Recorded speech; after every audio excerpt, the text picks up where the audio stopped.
Government by the people, of the people, for the people. But the people are retarded. Back to them, or do you want to stay with Donald Trump? Fuck Joe Biden.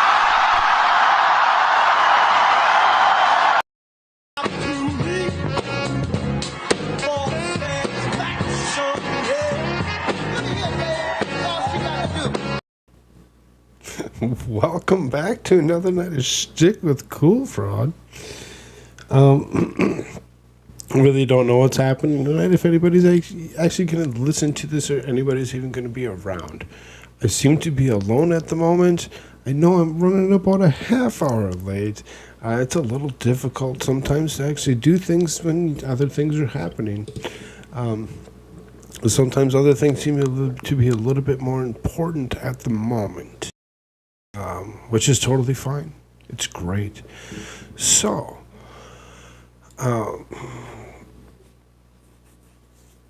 what we have going on today is we're going to actually listen to the very first LGBTQ plus black woman news conference. She's the first press secretary to be a black woman. And we should all be jumping around with joy and with excitement because we're just like, yes, this needs to happen. Children should cuddle with each other as they stare at this lady as she does this job as most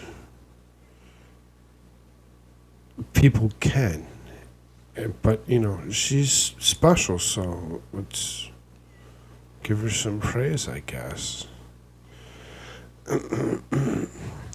So I did cue this up so that it would actually start a little sooner, and instead of listening to a whole bunch of garbage that was up in here, it really was unnecessariness.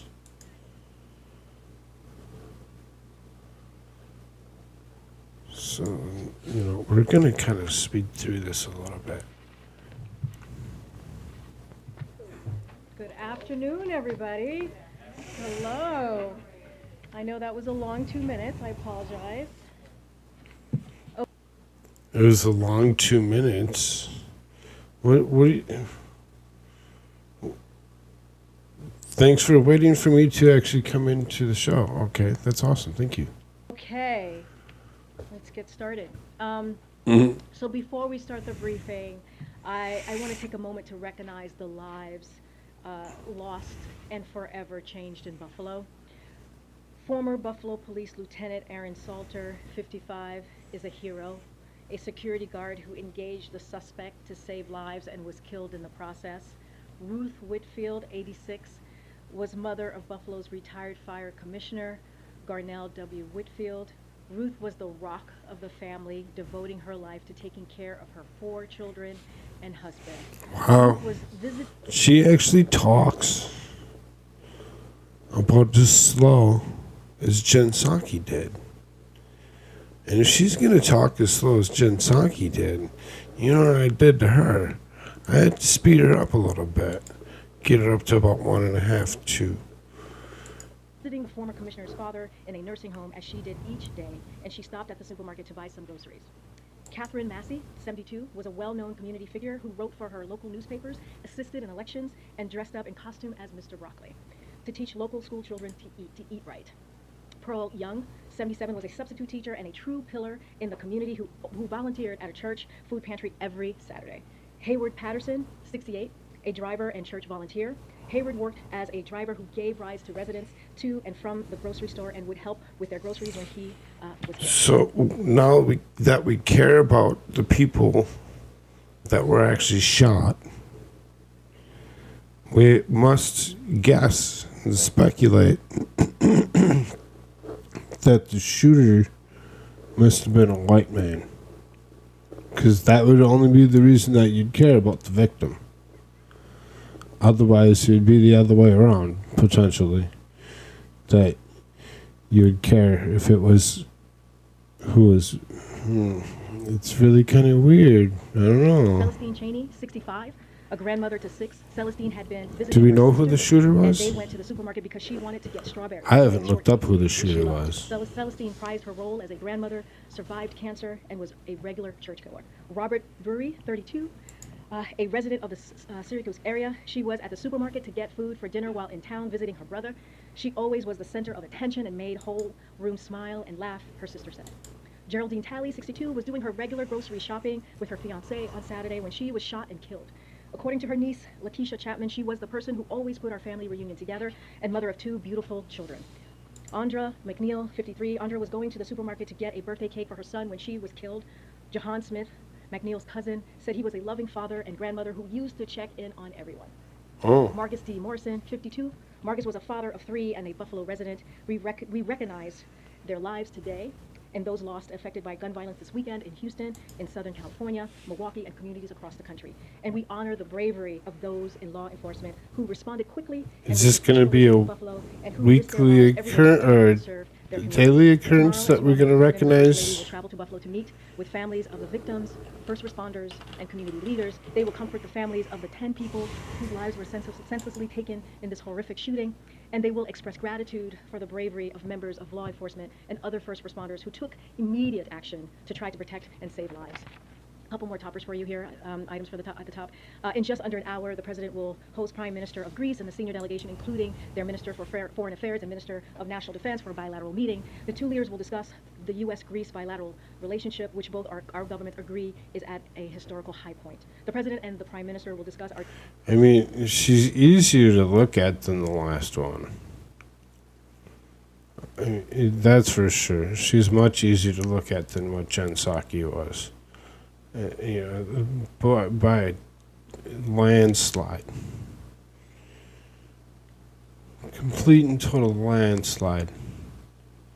Our defense partnership efforts to bolster energy security while also combating climate change, our shared commitment to democratic values and efforts to provide Ukraine with the support it needs to defend itself. The 2 leaders will also discuss ways to further expand the bilateral trade relationship and U.S. investment in Greece, where several U.S. tech and renewable energy companies have made significant investments. The President and the First Lady, Jill Biden, will then host the Prime Minister and his wife for a reception honoring the conclusion of the Greece's bicentennial year of March 25th.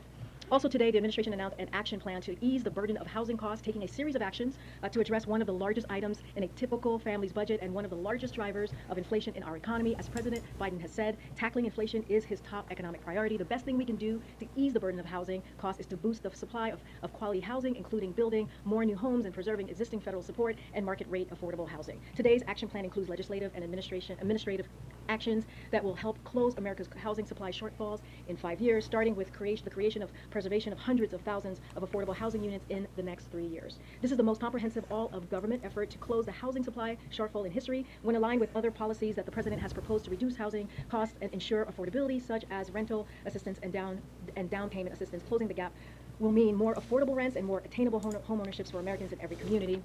Also today, we have a lot. Today marks 6 months since President Biden signed the bipartisan infrastructure law. Since then, the team has hit the ground running to deliver results for communities across the country. In 6 months, the bipartisan infrastructure law has already begun helping fight climate change, advancing environmental justice, boosting domestic manufacturing, strengthening critical links in our supply chain, and lowering costs for working families. To date, the Biden-Harris administration has announced over $110 billion to rebuild roads and bridges, modernize ports and airports, replace lead pipes to deliver clean water and expand high-speed internet. This includes funding for over 4,300 specific projects touching... If nobody already knew what the infrastructure bill actually entailed, they should have actually paid attention and actually read it and actually know what was actually put into law on why she's actually rambling about this.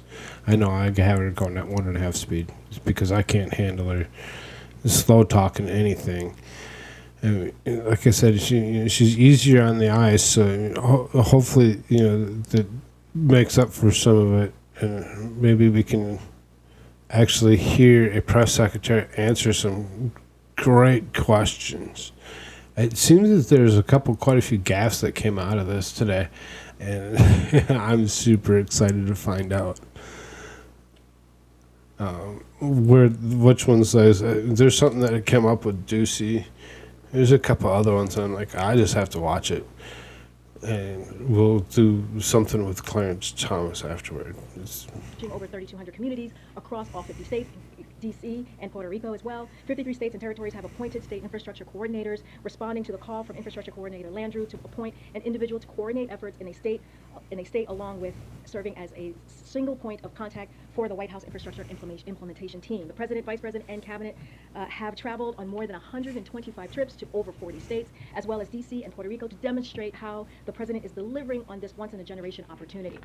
The last thing I promise, and then we'll go to your questions, but before I do that, I just want to say a few words about how honored I am to be here with all of you today in this role, in this room, standing behind this podium. I am obviously acutely aware that my presence at this podium represents a few firsts. I am a black, gay, immigrant woman, the first of all three of those to hold this position. I would not be here today if it were not for generations of barriers.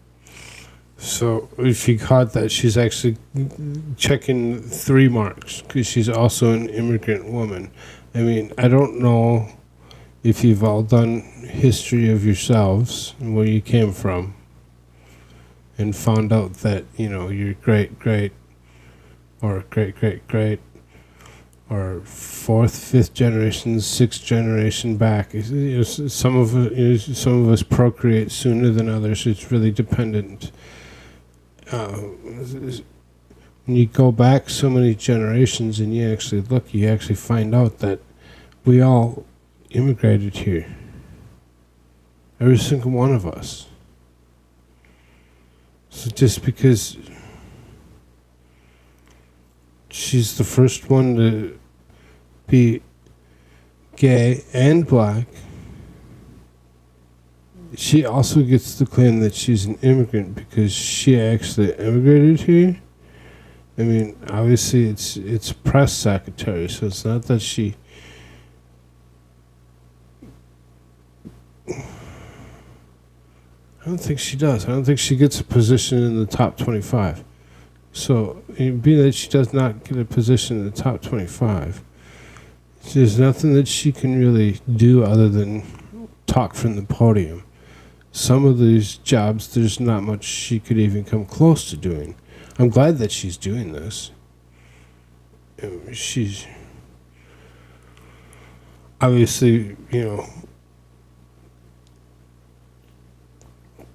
potentially intelligent enough to do the job. Well, we'll see. We've had a couple of them in the past that have been really hard and very, very untruthful. But we'll see what this lady has to say. I've heard things about her past and her peddling her racisms. Barrier breaking people before me. I stand on their shoulders. If it were not for generations of barrier breaking people before me, I would not be here. But I benefit from their sacrifices. I have learned from their excellence, and I am forever grateful to them. Representation does matter. You hear us say this often in this administration, and no one understands this better than President Biden. Which is why his administration is not only the most diverse in history, it is filled with barrier-breaking women and men, from the vice president to the cabinet secretaries, to his Supreme Court nominee, to senior staff throughout this administration. When I did my first briefing as principal deputy press secretary last year, almost a year ago, I said at this podium that this podium, this room, this building belong to the American people. We work for them. It's not about me. It's about them. It was true then, and it is very true indeed today. On Jen's first briefing, she made clear that the president's and her priority was to bring truth and transparency back to this briefing room. Jen did a great job at that, and I will work. Well, come on now. Who's judging? You or me? Because now if you ask me and what my thoughts are on how Jen did, if we were grading her, she failed horribly. Work every day to continue to ensure we are meeting the president's high expectation of truth, honesty, and transparency. I also have tremendous respect for the work that you all do, which I know it's not easy. The press plays a vital role in our democracy, and we need a strong and independent press now more than ever. We might not see eye to eye here in this room all the time, which is okay. That give and take. This is about how I'm feeling, is that you don't deserve the full screen right now. Please kick us off. Thanks, Karine, and congratulations. What do you think of the first press secretary? So on that day, I just want to ask you. Okay, hold on here. Let's go back a few seconds. Let's slow this guy down. He's a fast talker because he wants to get his multi-part question out.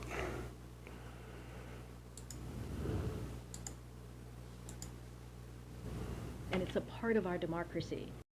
And I look forward to engaging all of you on that. With that, please kick us off. Thanks, Karine, and congratulations. While you've been here before, it's your first assistant press secretary, so in that vein, I just want to ask you, do you view your primary role here as speaking for the president and promoting his interests, or are you committed to providing the unvarnished truth to the American people so that they know what their government's doing on their behalf? I actually think that's hand in hand. I don't think there is any separation to that. As I said at the end of my opening here, the president believes in truth and transparency. That's what he expects from us. Clearly, we are here to talk about his Truth and transparency, but then you go create things like what we call the Ministry of Truth, or the Disinformation Board, and you can tell us what we need to think and how we need to think, and it's really kind of disturbing, very Orwellian.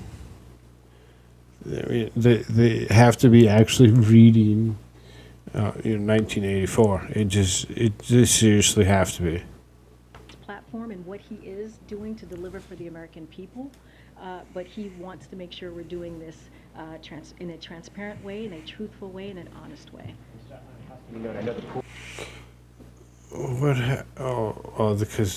I was having issues. It seems as though the White House themselves had removed this particular press briefing.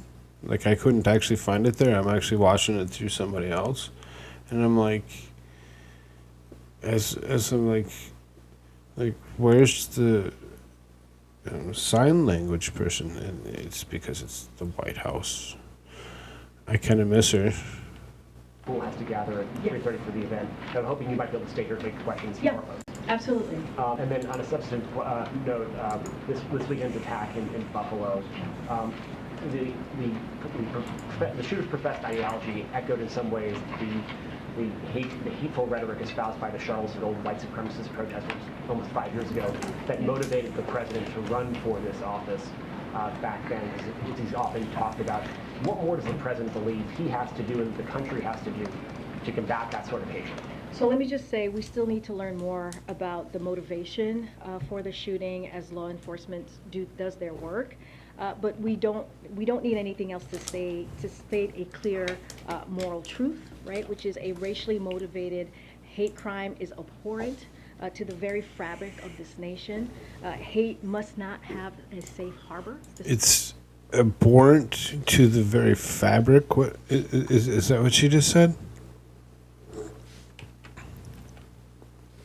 Truth, right? Which is a racially motivated hate crime is abhorrent to the very fabric of this nation. Hate must not have a safe harbor. This is something that the president says very often, especially in these horrific incidents that we have seen time and time again. We must do everything in our power to end hate-fueled domestic terrorism, and we must reject hatred and extremism ideologies that seek to divide Americans whenever we find it in our society. It is antithetical to who we are as a country, and it fuels violence as well. Thanks, Karine. Congratulations also. In that vein, there's polling that shows 1 in 3 Americans believe in some element of replacement theory. You just spoke in very broad brushstrokes there. Are there specifics that this White House is willing to do, willing to take in order to stop this form of thinking from further seeping out of the fringe and into the mainstream?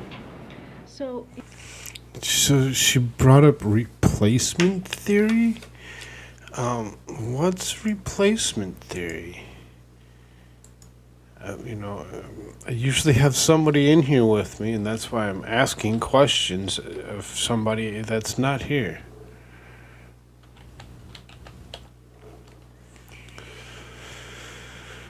Replacement theory.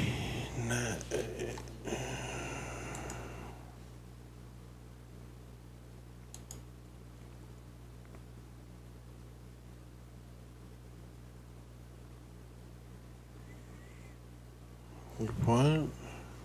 Okay, I don't think that's what I'm looking for.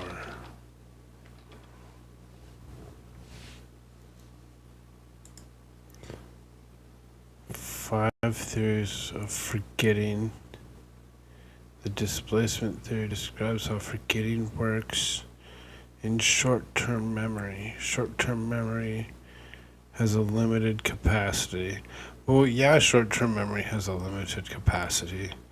And if you actually keep on going, it's like telling us that if we continuously tell you a lie, that eventually you'll believe that it's actually true and that it actually happened. And they're trying to remove certain aspects of things that had happened and make them be that they had never happened, and actually changing things.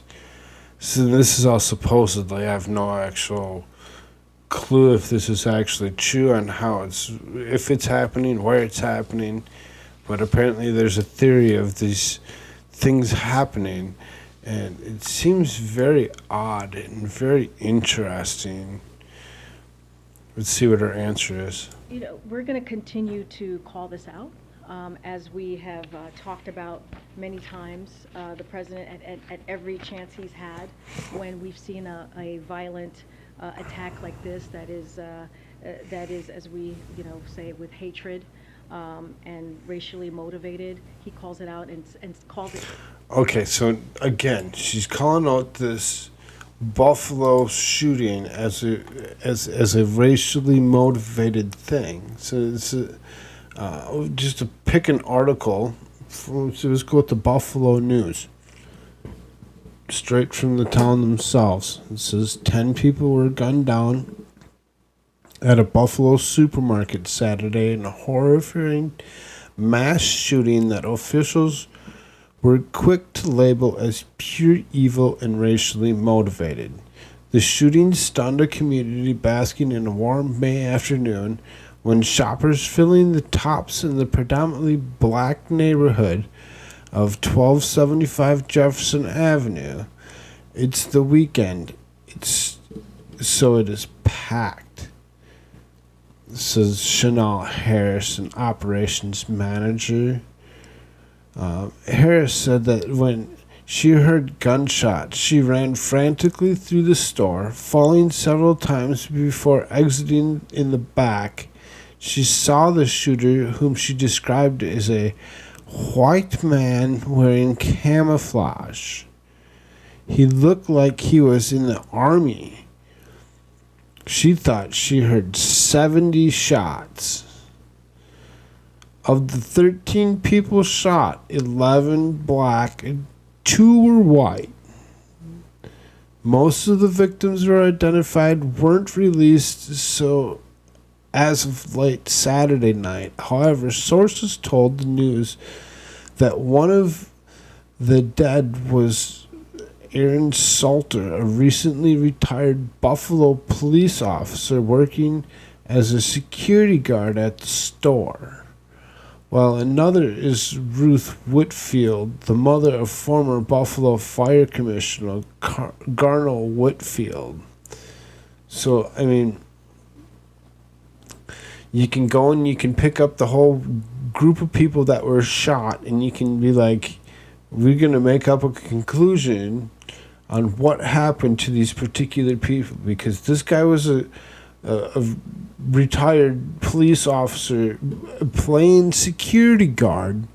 Well, that's the first thing you do is you take out the security guard. Why? Because the security guard most likely has a weapon that can come back at you. So why would you go and you shoot anybody else but that person first? I'm just saying. I have no clue what actually happened. I'm just reading an article and extrapolating what's coming out of it. So then, when it comes down to it, it just, to me, it seems a little strange that they're actually because there's 10 that were black and only 2 of them are white. It must be racially motivated. So let's use our brand new hate crime that we just created and pushed through and made sure that everybody was going to actually let's make it work. Let's do it. So a white man in camouflage, so ex-military most likely. We don't know for sure, but I'm guessing that's most likely what it is. So this is quote, "We're hurting. We're seething right now as a community." A retired firefighter and medic witnessed the shooting from her porch in Riley Street. She said that she was playing with her dog and smoking a cigarette when she heard a shot. "I didn't see him first. I turned around and I saw him shoot this woman. She was just going into the store, and then he shot another. And she was putting groceries into her car. I got down because I didn't know if he was going to shoot me. 4 of those shot were store employees." That included a security guard who confronted the gunman. The 3 injured victims were taken to Erie County Medical Center. A hospital spokesman said 1 was released and 2 others were in stable condition. As the shooter exited the Tops Market, so he actually walked in shooting, there was a reason that he was going inside. There was something in that store or somebody, there was a reason that he was going in there, and he knew he needed to take the security guard first. He knew where the security guard was going to be. He did that, or you don't just be like, "Oh, I'm going to go walk into the store one day and you're going to just go pull out your gun and you're going to start." No. You plan this stuff. You know what you're going to do. He was standing there in his military gear with his weapon on his chin, looking like he was going to blow his head off. We aren't sure what was happening. As he continued to do that, he dropped to his knees, still appearing as if he might shoot himself. Did he? The guy walked out of the store. The cops were just screaming at him, and he just stood there. He just stood there. And was like, he wanted them to shoot him. Well, most likely that's what he wanted. Exactly. He was done. He took out a couple people on his way of trying to make sure that he took out the person he was trying to take out. Apparently, I would almost assume that one of the people that was shot was a reason that he was shooting. He had no other reason but to go after a particular motivating factor. There's no way that it was motivated by what they want to call racism, in my thoughts. And just opining. The local head of the FBI, Steve Bologna, sounds like baloney maybe, said that agency is investigating the both as hate crime and racially motivated violent extremism. It was straight up a racially motivated hate crime, says the county sheriff John Garcia. John Garcia also added, "This person was pure evil." Well, yeah. Anybody that goes and takes a gun and goes and shoots people, because the gun can't shoot. Not by itself. It needs somebody behind it. It's not the gun's fault. It's the person that's behind the gun. That's their fault. It's this guy had an issue with somebody for some reason. Maybe he cut him off too many times. And he says, "You know what? Fine. I'm done with you." Boom, done. And now his life is over as well. Because he just made the decision that this is what's happening today. It's like walking into a horror movie, but everything is real. It is Armageddon-like. It's so overwhelming. A police source told the news.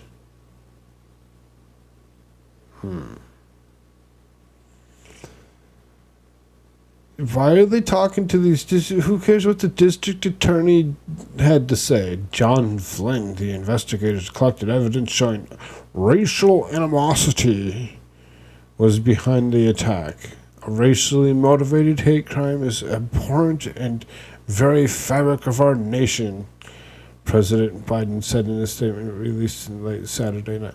Wait, she just said the same thing.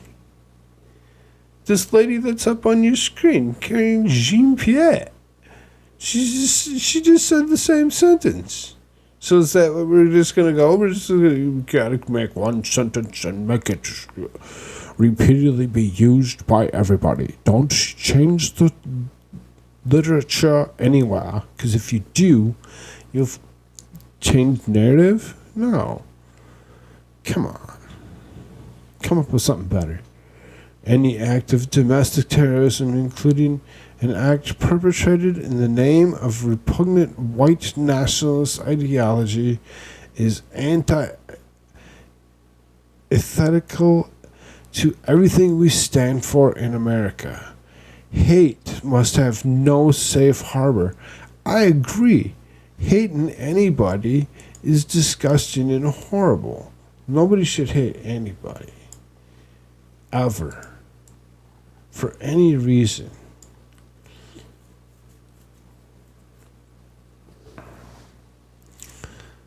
I think we just need to move on, because we basically get to the point of that's exactly what's going on. Is they're going to continuously push it as white supremacist army dude goes and shoots up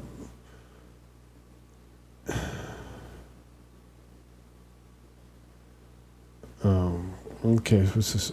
A hate-filled 180-page manifesto purportedly written by the accused shooter circulated in social media in hours after the mass shooting.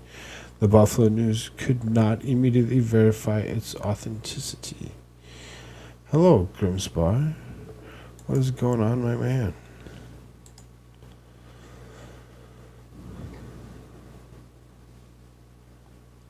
So, I mean, they're just going to continuously, whatever comes up with this Buffalo shooting, they're going to push it as racism.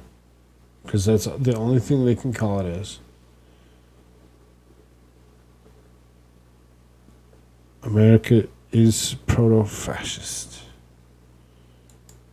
What it is. So one thing I do want to touch on is like domestic terrorism a little bit, which kind of hopefully touches on your question. You know, we have been working to implement the government-wide national strategy to counter domestic terrorism, which President Biden directed his national security team to develop on his first full day in office, recognizing that that has evolved into the most urgent terrorism threat the United States faces today.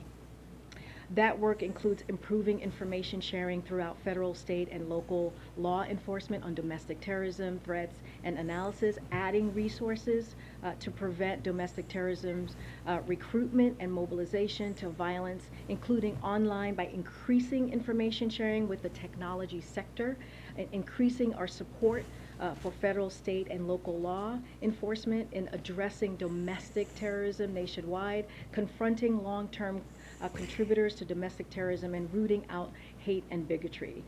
This weekend's terrible events in Buffalo are just another vivid reminder of the urgency of that work and continuing to move towards that. But on this notion that immigrants and others are believed to be by some taking over and pushing white people out of positions of authority in this country, which is at the heart of so much of this terror that is being spewed online.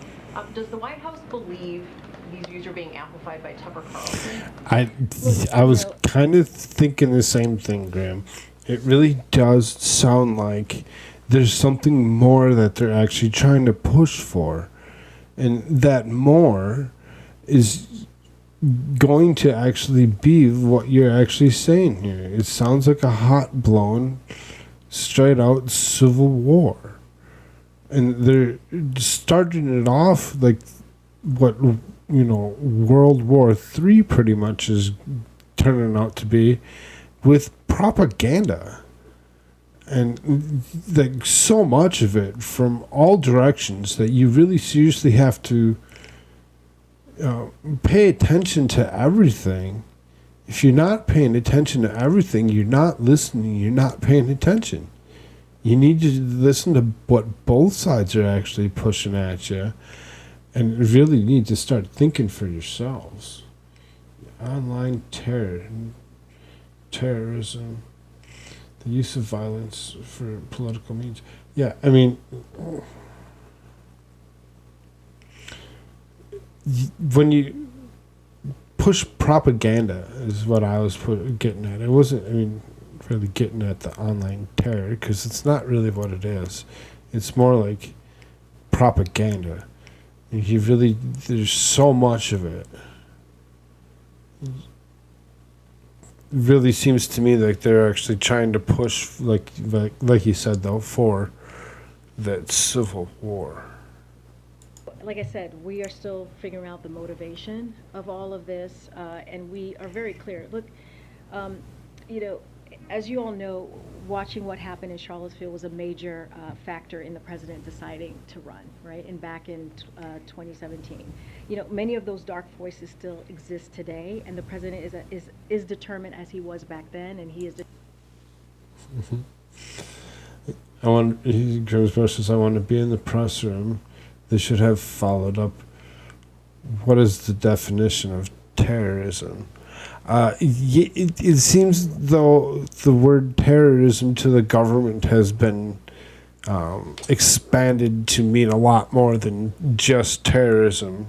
Kind of like using words like infrastructure, you know. Determined today to make sure that we fight back against those forces of hate and evil and violence. So that's what we're going to keep doing. That's what we're going to continue to call out. But we reject hatred and extremism ideologies. I apologize in the interest of time. I know you've got to go, but are there elected officials that this administration views as threatening in this way? Yeah, it's the. Not gonna read your thing, but yeah, exactly. They're bringing up places like Charlottesville, but they're not actually telling us the complete and total truth about other things, which is the reason why a lot of it hasn't actually come to fruition, shall we say, and you know, bringing people up on charges anywhere. I just don't really, I can't really hit on some of that. What we're going to continue to do, any one person, right, doesn't matter who they are, who spews this type of hate, hatred, we're going to call out, we're going to condemn that. I'm not going to speak or call out any individual names. I'm saying that this is something that we need to call out.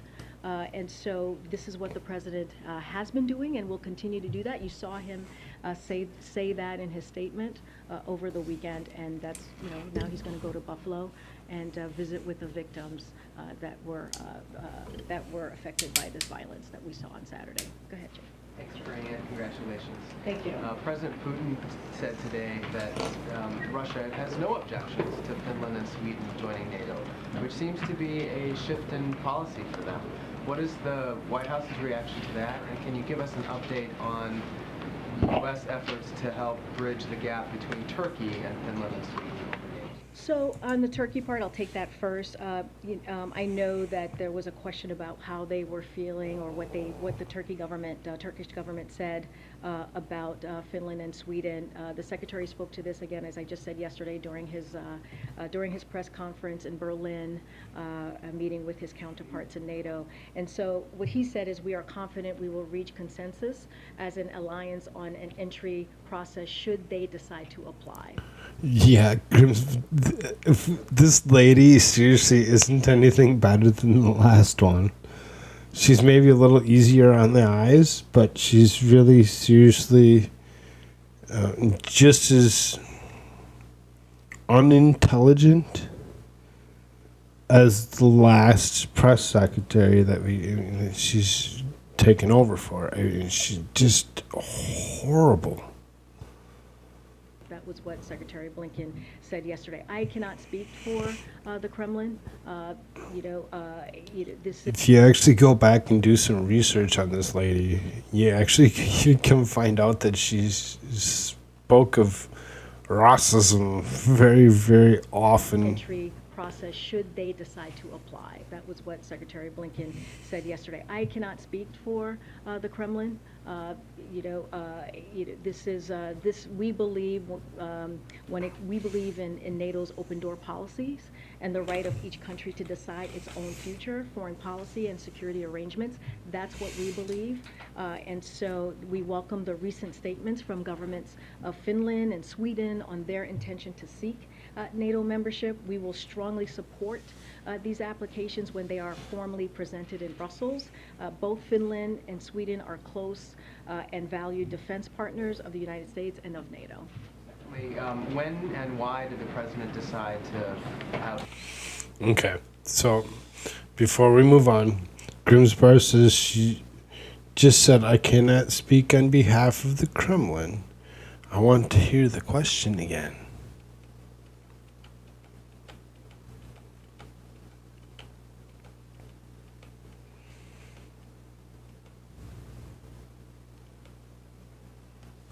President Putin said today that Russia has no objections to Finland and Sweden joining NATO, which seems to be a shift in policy for them.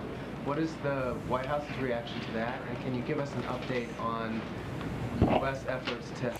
So, let's pull that back one more time. joining NATO, which seems to be a shift in... has no objections to... Are affected by this violence that we saw on Saturday. Go ahead, Jim. Thanks for bringing it. Congratulations. Thank you. President Putin said today that Russia has no objections to Finland and Sweden joining NATO. Says that President Putin has no objection. Which seems to be a shift in policy for them. What is the White House's reaction to that, and can you give us an update on U.S. efforts to help bridge the gap between Turkey and Finland and Sweden? So on the Turkey. So she can opine on the White House's side, but she can't say anything on the Kremlin side of things because she just can't. And that's what she uses as a ploy to just say less than what she even said. I mean, what she had said was ridiculous. And we can listen to what she had said again. Turkey part, I'll take that first. I know that there was a question about how they were feeling or what the Turkish government said about Finland and Sweden. She took the question really literal. Yesterday during his press conference in Berlin, a meeting with his counterparts in NATO. And so what he said is we are confident we will reach consensus as an alliance on an entry process should they decide to apply. That was what Secretary Blinken said yesterday. I cannot speak for the Kremlin. We believe we believe in NATO's open door policies and the right of each country to decide its own future, foreign policy and security arrangements. That's what we believe, and so. Right, that's what you believe. But when somebody goes against that, do you believe that they're okay to believe that and have you not interfere in what's going on in their country? Are you still going to interfere? Are you going to still continue to do what you've been doing?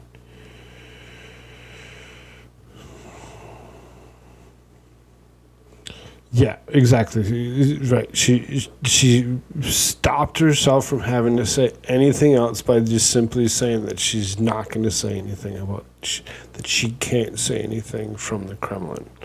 Well, we know that you can't say anything from the Kremlin. We get that. But answer our question.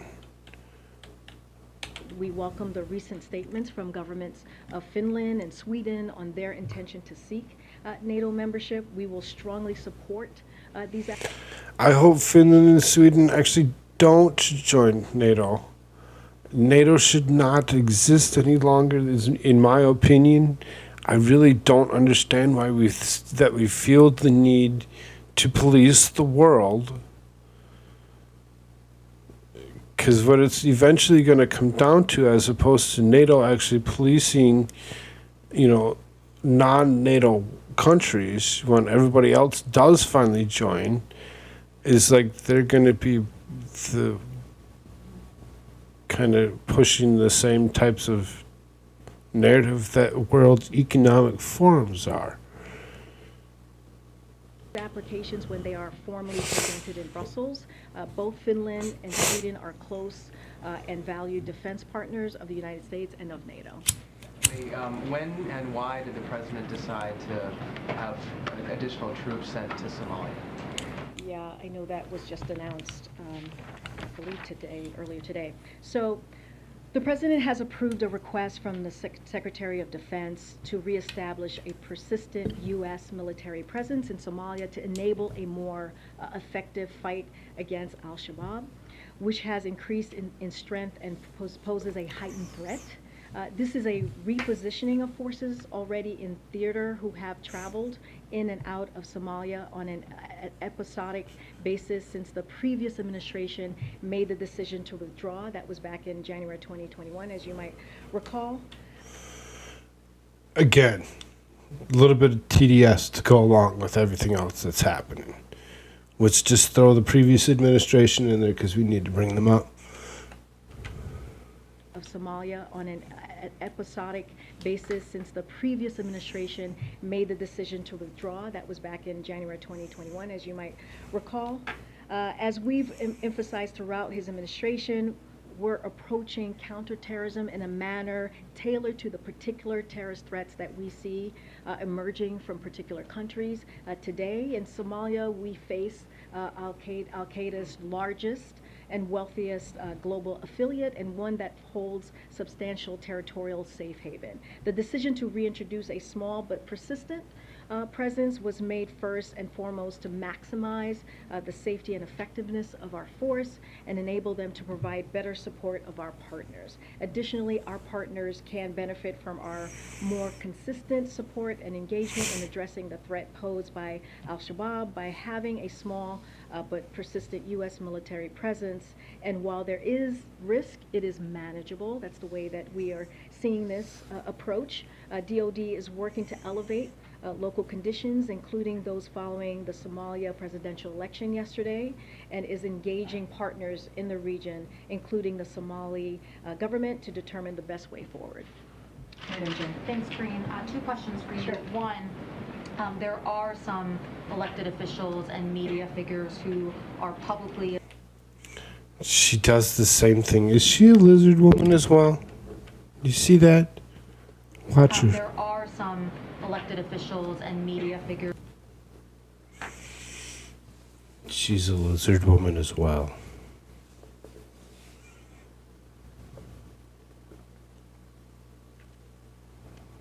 I mean, I get it. We all have to, when we're talking, lick our lips on occasion. Let's just hope that she keeps it to a limited... Otherwise, she's going to get teased and picked on, just like the last lizard woman. She should have drank a little bit more water before she came out. Who are publicly espousing xenophobic, racist, and extremist views. She stopped herself. She noticed that she licked her lips, and then she's like, I forgot, I'm not supposed to lick my lips. Figures who are publicly espousing xenophobic, racist, and extremist views that may be helping to spread white nationalism. You just told my colleague here that you don't want to call out any names. Why don't you want to do that? Does that come from the president himself? No, I think because it doesn't matter who it is. If a person espouses hatred, we need to call that out. I'm not going to get into a back and forth on names and who said what. We're just saying if someone does that, if there's an individual that is espousing hate, xenophobia, has just white supremacy type of extremism, we need to call that out. But if we're going to call that out, which is totally fine, I think we totally should do that. We should totally call it out. Call it out as it is. Fine. Be that way. But you call it all out. You don't just call it out point your fingers at the white man because the white man did something. You point your fingers at everybody that did something. Everybody that did something, you point your finger at it and be like, the black on black shootings in Chicago need to stop. There's too many.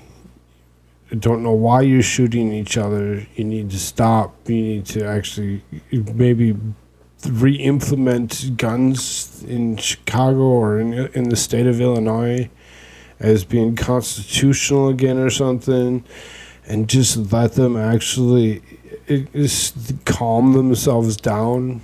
Because once they realize that everybody has the right to actually take them out as well, they stop actually using them for bad, and they actually realize that they're in just much harm.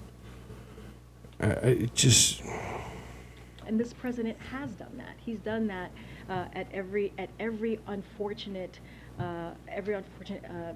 violent event that we have seen. The eyes fluttering kind of makes it look like you're actually trying to come up with something because you have no clue what you're actually talking about. He's done that at every unfortunate violent event that we have seen. As we know, Charlottesville, as I just mentioned, was the reason that he decided to jump. You remember Charlottesville because you're like, yes, I remember going all the way back to 2017 when Joe Biden first said that he was going to actually try running for president of the United States because orange men bad. Been into this election back in 2019.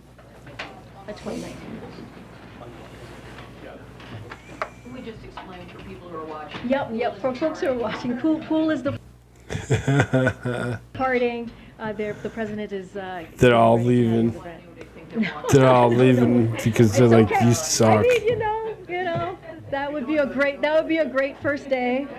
One for the books. The rest gets up and walks away. But they did. They did. The president is much more important than I am, for sure. Those who stayed will be rewarded, correct? I mean, I will. You guys all deserve rewards. How about that? Go ahead, Nancy. Oh, I'm so sorry. I'm sorry, MJ. I'm so sorry. Go ahead. On a separate topic, the president told my colleague Jeremy Diamond on Friday when he asked if the administration should have acted sooner on baby formula shortage, if we'd been better mind readers, I guess we could have. This doesn't seem like a situation that would have required mind reading. As you know, the recalls date back to February. I believe Politico reported months ago that the FDA was first warned about the suspected bacteria issue as early as September. Are there any specific actions that this administration took, meetings, phone calls, briefings in February or any earlier to begin addressing this potential? The answer is no. There's nothing that they actually really seriously did early enough. They did enact finally in November, because it happened in September. They finally enacted in November the FDA to actually go in and actually check things out and make sure everything was okay. And when they finally did that, I believe the main factory that this bacteria came from out of Michigan or whatever, the place is still shut down. And until that place gets brought back up, we're going to have shortage issues. They need to either stop what they're doing and just clean everything, sterilize everything. I mean, I understand you have to do some testing to figure out where the bacteria came from and why, what caused it to actually show up where it did. Get that. But something else needs to give, and the give isn't happening because we're relying on this particular factory to actually start up again. Potential shortage. I mean, you've heard us talk about this. You've seen my colleagues on your networks talking about what we have done since February. We've been working on this 24/7. But I do want to give you a little bit of an update of. What? Wait a minute. Or any earlier to begin addressing this potential shortage? I mean, you've heard us talk about this. You've seen my colleagues on your networks talking about what we have done since February. We've been working on this 24/7. But I do want to.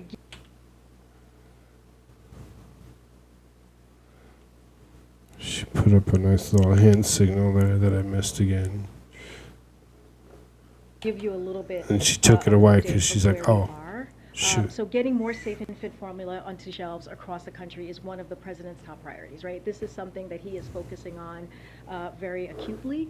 And again, I said 24/7, we have been working on this since we learned about this back in February. It's important to remember this shortage exists because Abbott closed the facility close a facility because of safety concerns from the FDA.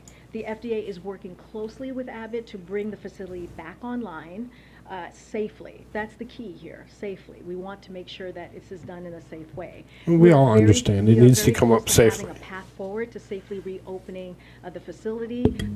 You can expect an announcement from FDA later today on that. They're taking an awful long time to do whatever they need to do. As quickly as possible to safely bring in additional product from other countries as soon as today as well. We will be able to make an announcement on the expedited process to bring additional safe conduct product to the American store shelves. And throughout the weekend, we've been working closely with manufacturers and retailers to identify transportation and logistical needs to increase the amount and spread of FDA-approved formula being shipped into the country and ensure that formula is quickly moving from factories to retailers. The president understands, he gets this, he gets how stressful it is for parents trying to feed their children, which is why we're leaving no stone unturned to make more safe formula available. If parents need help finding formula, I encourage them to consult their pediatrician or visit hhs.gov/formula. But we have been working on this from February. Our administration has been. Curious whether there are specific meetings, briefings, phone calls that you could point us to. I don't have anything specific for you to point to. I'm happy to go back and get that, make sure that we are fully transparent. There's nothing specific she can point to because she knows that there's nothing that she can do until the FDA decides to get off their butts and actually complete the job at hand and figure out what they need to do to get this facility running again. They're going to start killing children without realizing that's what they're doing. And you can't go around and say, oh, mom can just breastfeed. It can't always happen that way. Some moms have issues with doing so, can't do so, won't do so, need assistance with doing so. We went through this the other day. Anybody that's, in here listening, you can go back a couple episodes and look at our baby formula episode that we actually put out. Make sure that you subscribe so that way you can know what's going to happen next. Share this out. Hit the like button. Forget to ring those bells. Do all those fun things. On what we've been doing, But this has been, this is an important, this is an important priority, a top priority for the president. His team has been working overtime to make sure that we get formula back on the shelves, and we want to do this in a safe way. And again, we cannot forget how we got here. Abbott closed the facility because of safety concerns from the FDA. The FDA wanted to make sure that formula was going out. But the FDA didn't step in until, what, November?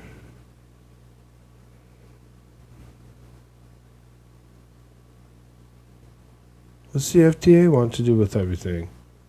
I mean, I get it. They're the Food and Drug Administration.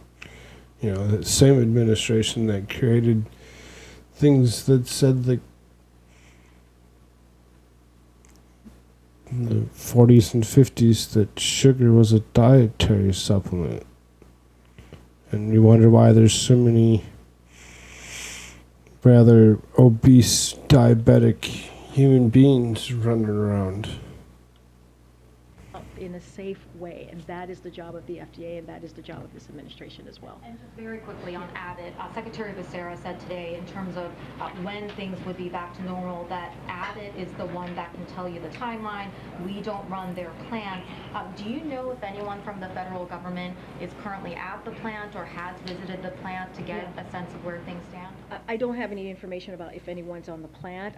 I can go back to our team and figure that out more specifically, but there are a lot of, what I can say is there are a lot of dates floating around out there, but at the end of the day, the infant formula market is tight because the Michigan Abbott facility is offline currently, which is what we're trying to do. This is the announcement that you guys will hear from FDA later today on how we're helping them to do that. Oh, the FDA said something today? Steps to get more supply onto shelves from domestic and international locations, and offering a suite of resources to move supply onto the market. As the Secretary said, Abbott can't speak on it to an exact timeline for reopening, but FDA is and will be prepared to effectively and quickly certify moving out safe products onto shelf as it is obligated to. And so that is going to be our focus. FDA is going to work closely with Abbott and make sure that we get them running again. Good. Thanks, Karine. Congratulations. Thank you. When you talk about... So before we move on, because obviously she just told you that they were going to actually hold a conversation later on today. So then, I don't know if I'm going to be able to read this one. It's the Washington Post. It says, FDA comes into agreement with the baby formula factory to resume production. Abbott Nutrition said it would still take months to get the product back on shelf after operations restart. Well, yeah, exactly, because there's so much to this product. It's not just that it's the formula that obviously that's the main issue or whatever, or maybe it was, but they won't tell us. They won't go back to and tell us exactly what the issue was, because they have to keep some of that redacted from general knowledge. But you look at any specific flavor brand of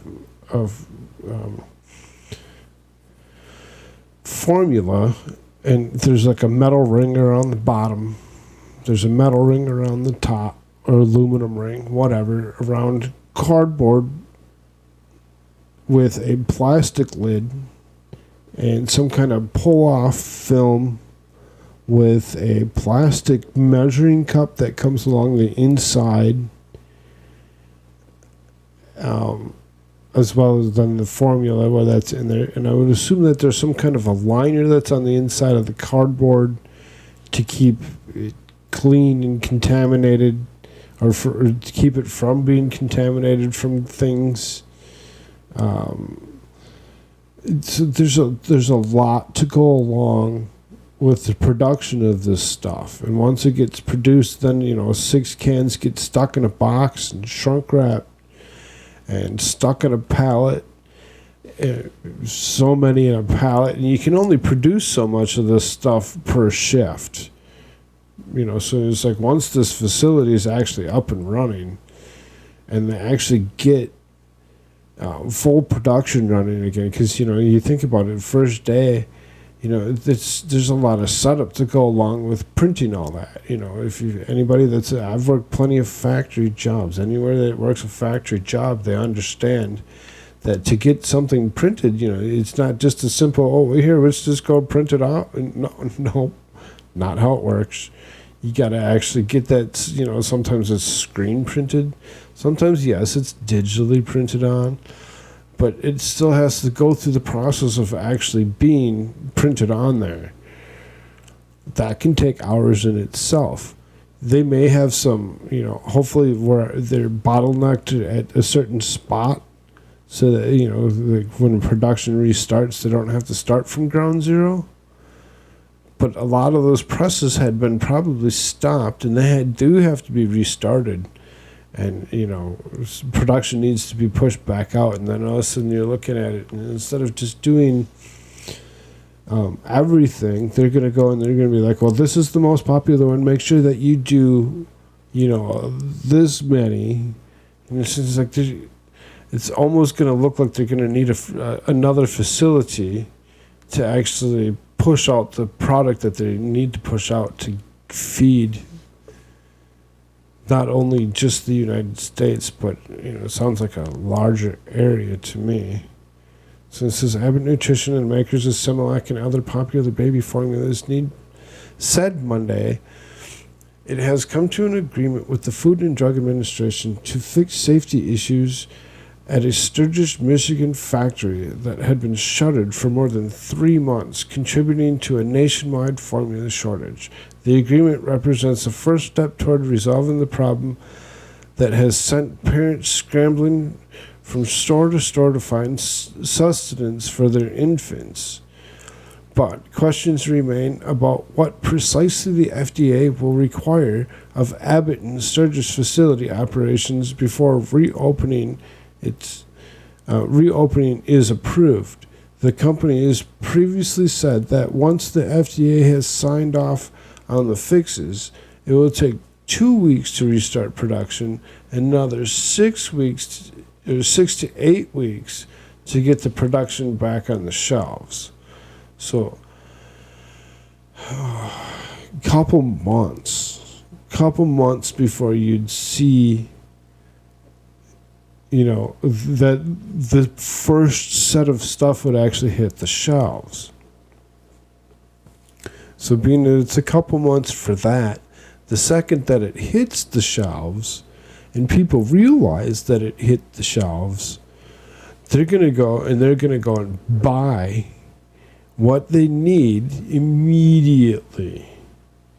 So now that, the price of the dollar has been exorbitantly smashed and crushed through inflation, and the price of everything has gone up. I mean, it's been a couple years since my child is, it's been a good year and a half or whatever since my child has been an infant and needed formula. And I'm so glad that I'm not actually having to deal with the need for formula. This, just food alone is enough, but having to deal with formula, that would be just drastic. I look at that price and I'm like, oh, I feel so bad. There's just no way that these moms can afford that. They have to all be going to the government and asking for assistance. And when everybody goes to the government asking for assistance, it's with us, and the government steps in and says, everybody needs our help. We must step up and actually be there for our citizens. And that's where they kind of start turning into being corrupt government officials. Let's see if I can. The agreement represents the first step towards resolving the problem. The company has previously said that once the FDA has signed off on the fixes, it'll take 2 weeks to restart production and another 6 to 8 to get the product on the shelves. Today's action means that Abbott Nutrition has agreed to address certain issues that the agency identified at their infant formula production facility in Michigan. The public should rest assured that the agency will do everything possible to continue ensuring that the infant and other specialty formulas produced by the company meet the FDA's safety and quality standard. This is a major step towards reopening our Sturgis facility so we can ease the nationwide formula shortage. We know millions of parents and caregivers depend on us, and we're deeply sorry that our voluntary recall worsened the nationwide formula shortage. We will work hard to re-earn the trust that moms and dads and caregivers have placed in our formulas for over 50 years. The consent decree allows the company to get back in operation. Given what has happened so far, the FDA is going to scrutinize everything. There will be inspectors. They will want to see batches to determine that problems will not recur. Well, you can do what you can, and maybe you can find out that it was the guy that went to the bathroom and didn't wash his hands before he went back. Because he's like, I took a shower this morning and I'm clean. You don't know. You have no clue exactly where this actually goes to. And if they're going to stand around and they're going to scrutinize it to that degree, hopefully they start telling people about washing their hands after going to the bathroom. Things splash. When you flush a toilet, if it doesn't have a lid on it, if you ever watched, I've watched too many things in the past, they actually show how far things spray when you flush the toilet. And it says that stuff sprays up to like 15 feet. It's disgusting when you think about it. You just don't know what the issue actually is. So let's go back and let's listen to what I was reading off of the Washington Post episode, off of their article that says FDA comes to the agreement with baby formula factory to resume production. That will be down in the links down below. Importing more product imminently, what is the criteria going to be for which formula can be imported? Will the administration allow formula that was not produced in FDA-approved factories overseas to be imported, or European brands, for example, that aren't currently sold in the U.S.? Okay. So, as Dr. Califf was on various networks today, the FDA have said that it will release guidance as soon as today on how major formula manufacturers can bring in product that is not currently being produced for the U.S. market, as you're alluding to there, Nancy, and to your question. Companies will need to apply with the FDA, and FDA is prepared to review applications quickly and respond to them rapidly. FDA will prioritize review of applications that are most likely to be successful and will get the most formula to U.S. shelves as quickly as possible. All companies will meet the FDA's gold standard for quality control, and only safe products will come to America's shelves, as the FDA commissioner said and explained in detail this morning. At the White House, our role, what we'll be doing is we have alerted embassies, retailers, and manufacturers to identify potential companies that would make use of the new FDA importation process. Once FDA has finalized its rules, we will be ready to provide information to the public on using the new system quickly and safely and bring new supply to the market. And New York Senator Kirsten Gillibrand says the president should be invoking the Defense Production Act to increase supply more quickly. Is the president still considering that? And if not, why not? I mean, we're pretty much where we were before on the DPA. We're leaving no stone unturned, and every option is on the table, as we have been saying for the past several days. I have no update on the DPA and where we are, but what we're taking action is to make more supplies available as soon as possible, as you've been hearing me say. That is our But we haven't been hearing you say. There's an issue with what you're actually saying, because half of it's not making any sense. and the other half has nothing to do with what the point is.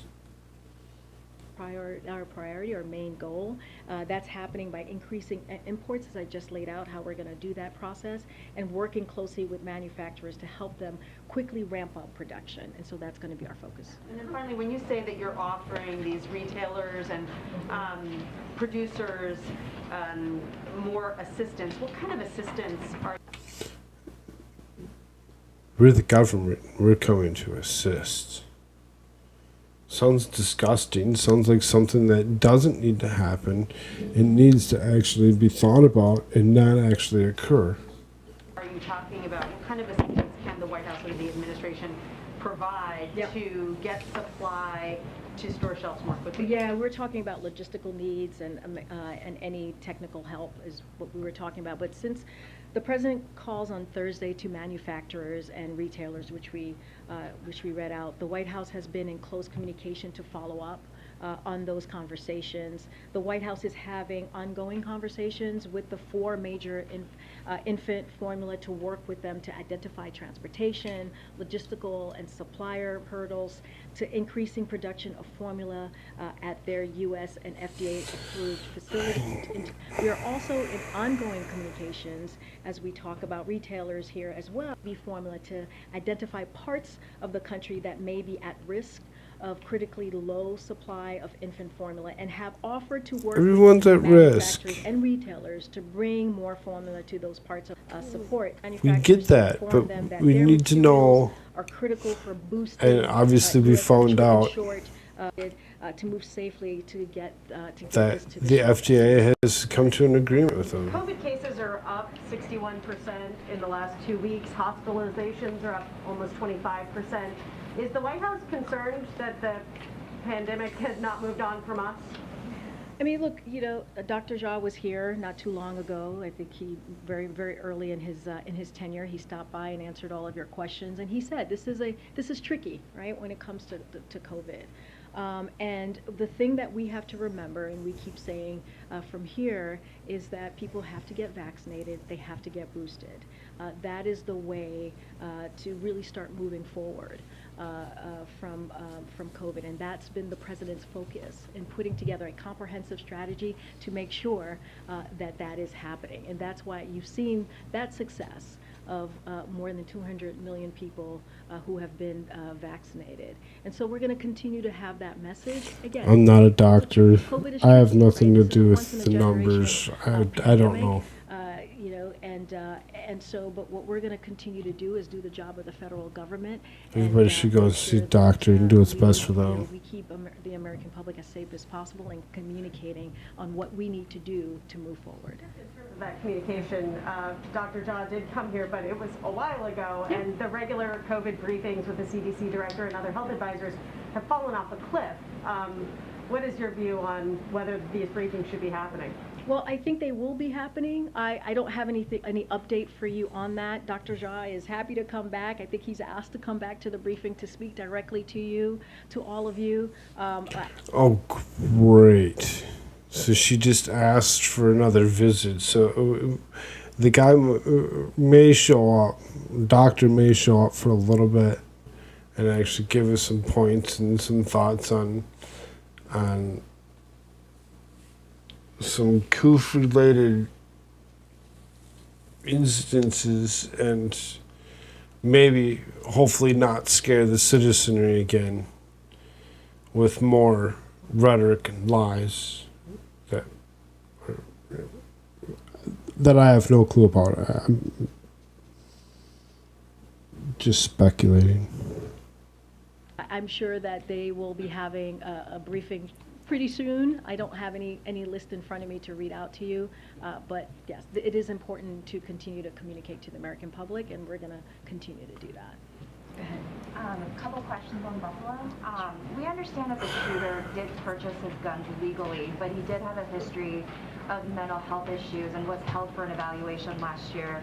So does the White House believe he should have been prevented from owning a gun because of that history, and how does the administration propose doing so in the future? So now we get to actually hit on gun control issue, potentially, because, you know, you brought it up.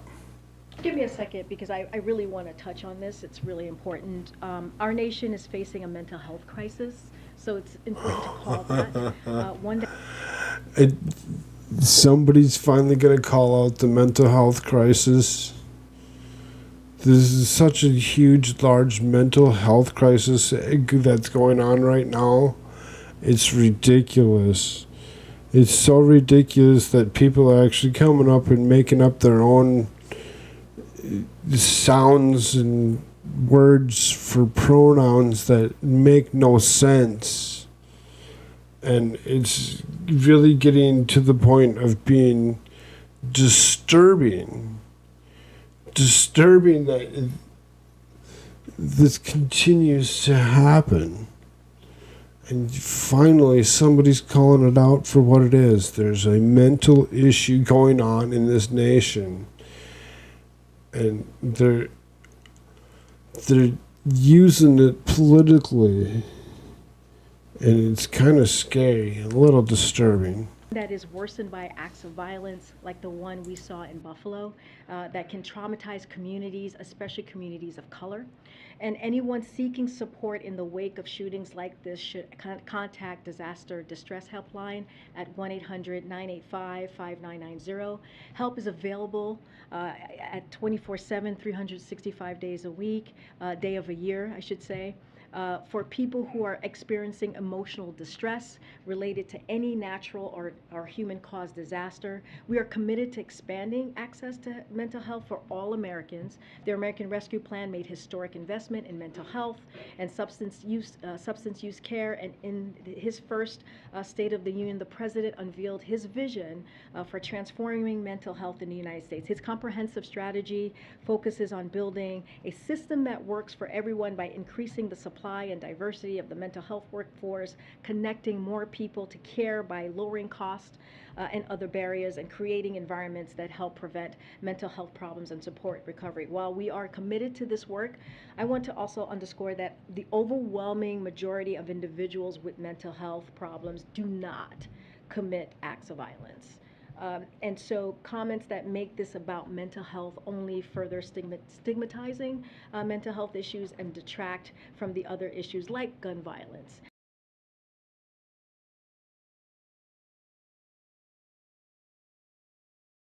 Exactly. The mental health issues aren't exactly necessarily that they create violence. It's that they actually create strangeness, which causes others to potentially create the violence. I mean, I know it's kind of strange that I say it that way, and I maybe sound a little insensitive, but when it comes down to it, why should I sugarcoat everything? I'd rather just tell you the straight out truth and how I feel. And if it can't be taken right, I guess I have to apologize for that.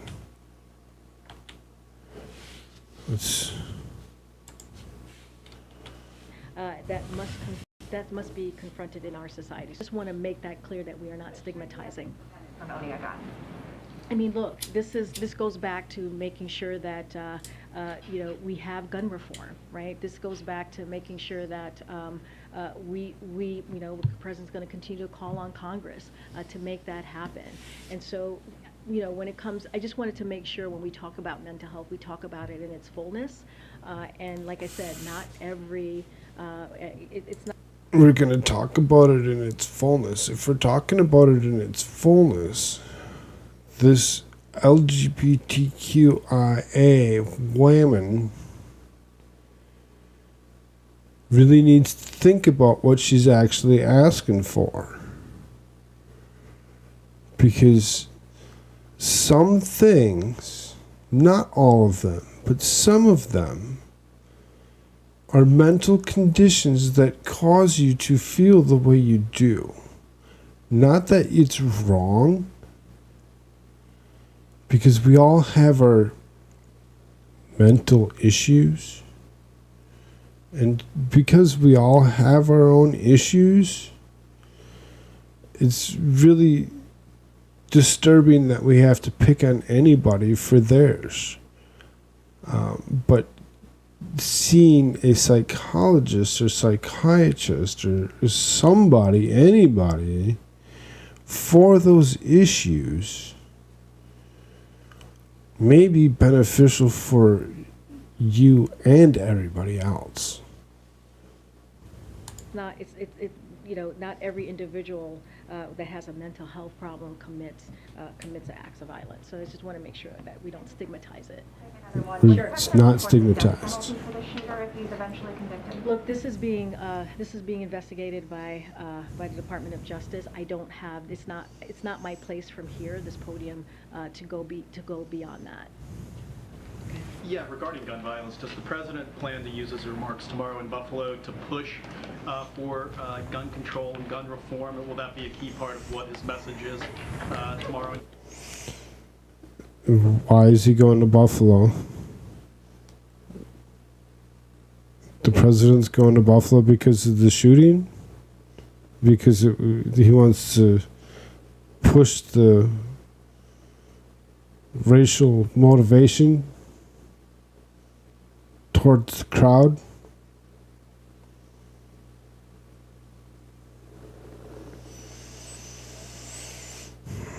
Sounds a little shady.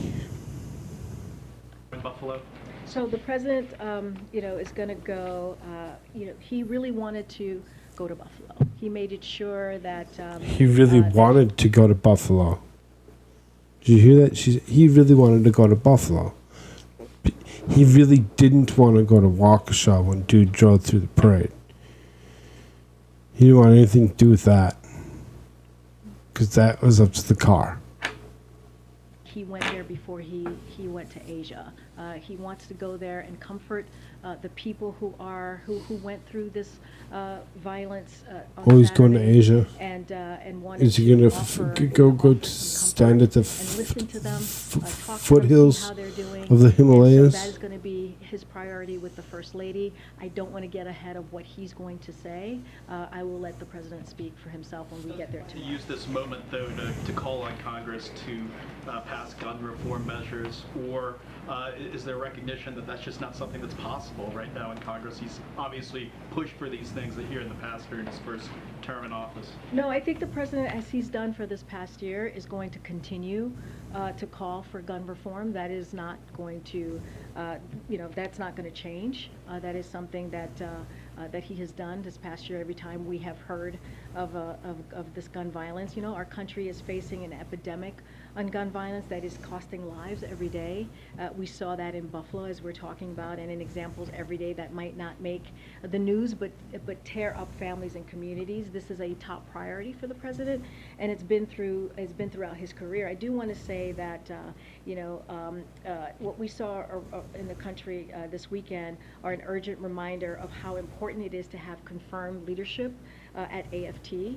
So I want to take that moment to say AFT agents are playing a key role in the investigation in Buffalo, and they are risking their lives every day to combat domestic terrorism and crack down on gun traffickers, to keep our streets safe from violent crime. If the Senate wants to do you think dude was buying his guns from a gun trafficker? I doubt it. To lead the agency. Dettelbach is a career prosecutor who has confirmed. I bet it was given to him, or it was his from, He was the support of former previous military use. Prosecutors from both parties, including the team that prosecuted the deadly Oklahoma City bombing, domestic terrorism case. He has the backing of major law enforcement groups, including one that represents many of the rank and file ATF agents. He's going to lead. She has nothing in her head. Everything is in writing. That we get that done, and we're calling on Congress to do that. Thank you. Karine, congratulations. Nice to see you up there. What's up, Deucey? The president's Twitter account posted the other day, you want to bring down inflation, let's make sure the wealthiest corporations pay their fair share. Mm-hmm. How does raising taxes on corporations reduce inflation? Good question. So, are you talking about a specific tweet? He tweeted, you want to bring down inflation, let's make sure the wealthiest corporations pay their fair share. Look, you know, we have talked about this past year about making sure that the wealthiest among us are paying their fair share. And that is important to do, and that is something that you know, the president has been, you know, working on every day when we talk about inflation and lowering costs. And so it's very important that you know, as we're seeing costs rise, as we're talking about how to, you know, build an America that's safe, that's equal for everyone, and doesn't leave everyone behind. That is an important part of that as well. But how does raising taxes on corporations lower the cost of gas, the cost of a used car, the cost of food for everyday Americans? So look, I think we encourage those who have done very well, right? Especially those who care about climate change.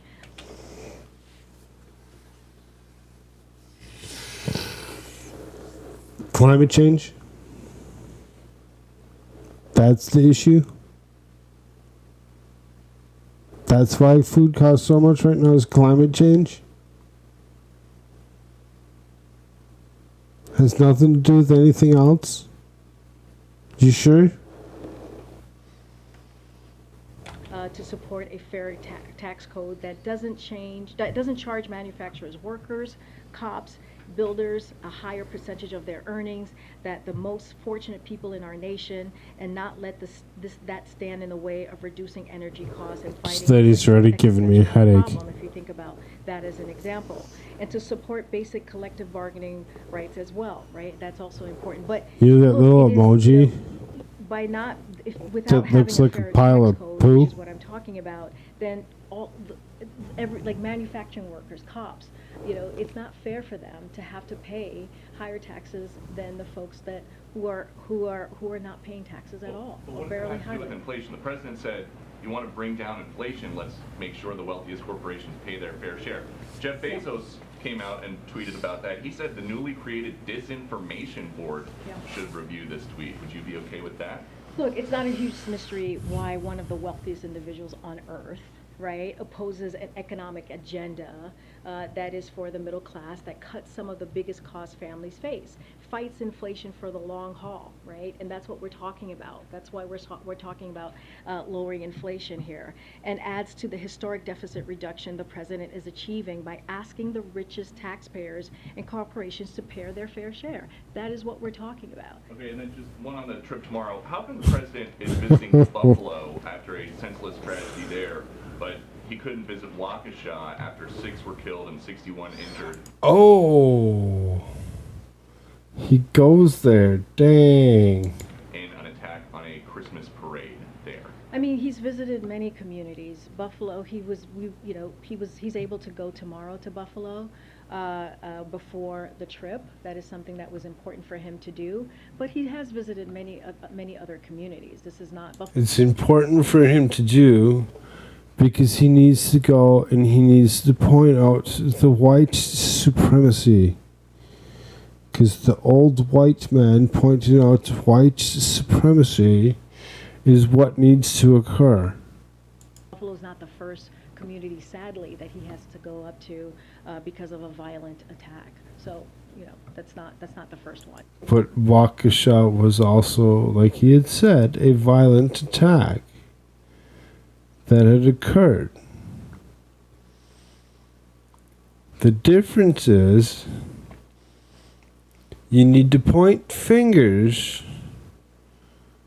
to sow and create more division in this country to keep your narrative from going askew. That's the simple, honest truth. So he's been to many others, sadly. Outlined some steps that the administration is taking related to baby formula. Yeah. Do you have any sense of the timeline for the imports that the FDA is considering? Obviously, for parents, this is a hour-by-hour, day-by-day concern. And is the president expressing any worry about how quickly this can be resolved, since parents are dealing with this on an urgent basis. Yeah, like I said, this is something that this is incredibly important to the president. We want this to happen as soon as possible, as quickly as possible. That is why we're working with manufacturers and retailers, as I just laid out. That's why FDA is working with Abbott to open up that facility. So we want to get this done as quickly as possible. And that's why we've been working 24/7 to make that happen. Do you have a sense of the timeline when FDA announces? Does that mean the production will be up and running in a matter of days? Do you know when imports would be approved? Yeah, I don't have a timeline on that. I know, again, we want to make this happen quickly. FDA, again, is going to be working with the Abbott facility. They're going to have an announcement later on how that's going to happen. They're going to work closely with them to make sure They just can't. That's the only thing that the news knows is to actually just ask the same questions over and over again. Two questions, please. Does the president see any link between the white supremacist theories, that like the replacement theory, and what he started calling ultra MAGA, or sometimes just refers to as extreme Republican politics? Does he see that as part of it? Well, Ultra MAGA. I think what the president believes and has done is call it out, right? I think, you know, this is not about politics. This is about people's lives. What we saw on Saturday many times, you think about El Paso in Texas, you think about the Trio. But it always falls back to being about politics. In Florida, the Mother Emanuel in South Carolina. These are events that are have been led by some dark forces that still exist today, and so it is important to call that out. We understand that there is a lot of work to do. When? And so that is when you talk about people's lives. When it's orchestrated? It's not about politics. It's about making. I'm not going to point fingers and say that anything is actually that way, but you know, when you go in and you just peddling and pushing narrative the way you want to do it, it kind of sounds like it could potentially be something a little strange. We're working towards that.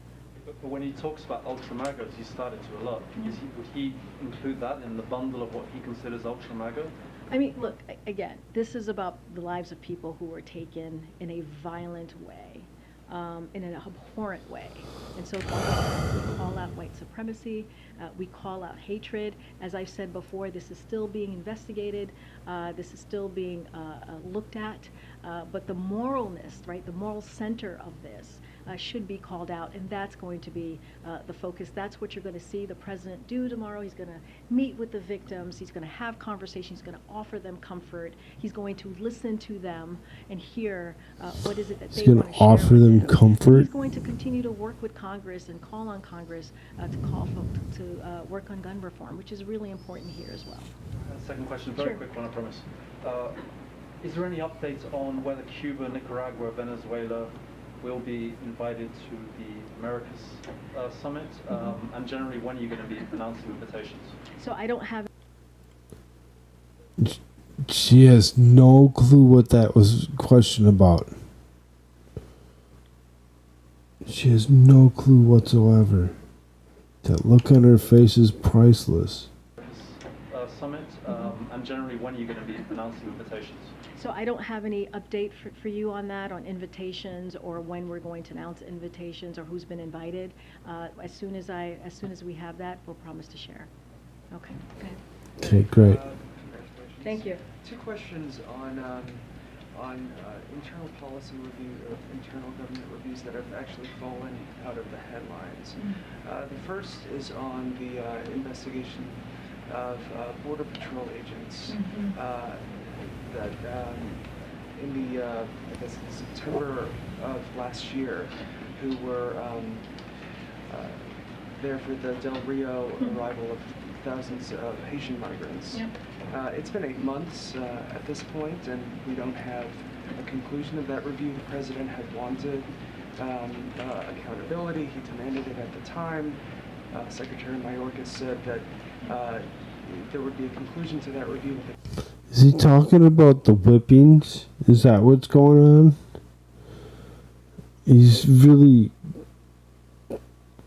not knowing how to actually ask this question without just asking the question straight out. He shouldn't be trying to expand his question If he doesn't know how, he should make it as simple as possible and just ask.